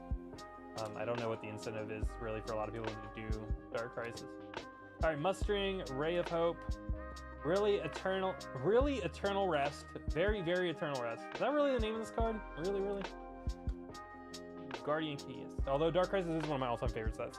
Got Fear from the Dark. Ooh, and a DD Warrior later. Oh, we're only gonna get supers. Only gonna get supers, aren't we? All right. Blue Eyes White Dragon. Wrap it up, dude. Last pack magic. LPMs in the chats. Let's go. Mammoth Graveyard. Yurby. Power of Kingship. King Fog. Remove Trap. A Laser Cannon Armor. Come on, for 1,000 subscribers special. Let's go. Hane. We got Mountain. I know, dude. I honestly, if I had to pick six sets from then, I would have done LOB, Magician's Force, LON, Invasion of Chaos, Oh, that leaves me with 2. That's a hard decision. I guess Metal Raiders and Magic Ruler? I feel bad leaving Pharaoh's Servant out. It's always the Mountain or the Lesser Dragon, dude. We tried. I'll be breaking a bunch of these on Whatnot. Apparently you can do Whatnot on EU now, which is dope. So even though I'm sure shipping would be ridiculous, you could hang out in some of those streams if you wanted to, because we get crazy over there. Like, I feel like my streams on YouTube are pretty chill. Whatnot gets straight degenerate sometimes. But all right, folks, I will see everybody next time. Until then, hang out for that Pharaoh Servant First Ed box break video dropping this week, and keep cracking packs. Have a good one, Blue Dragon.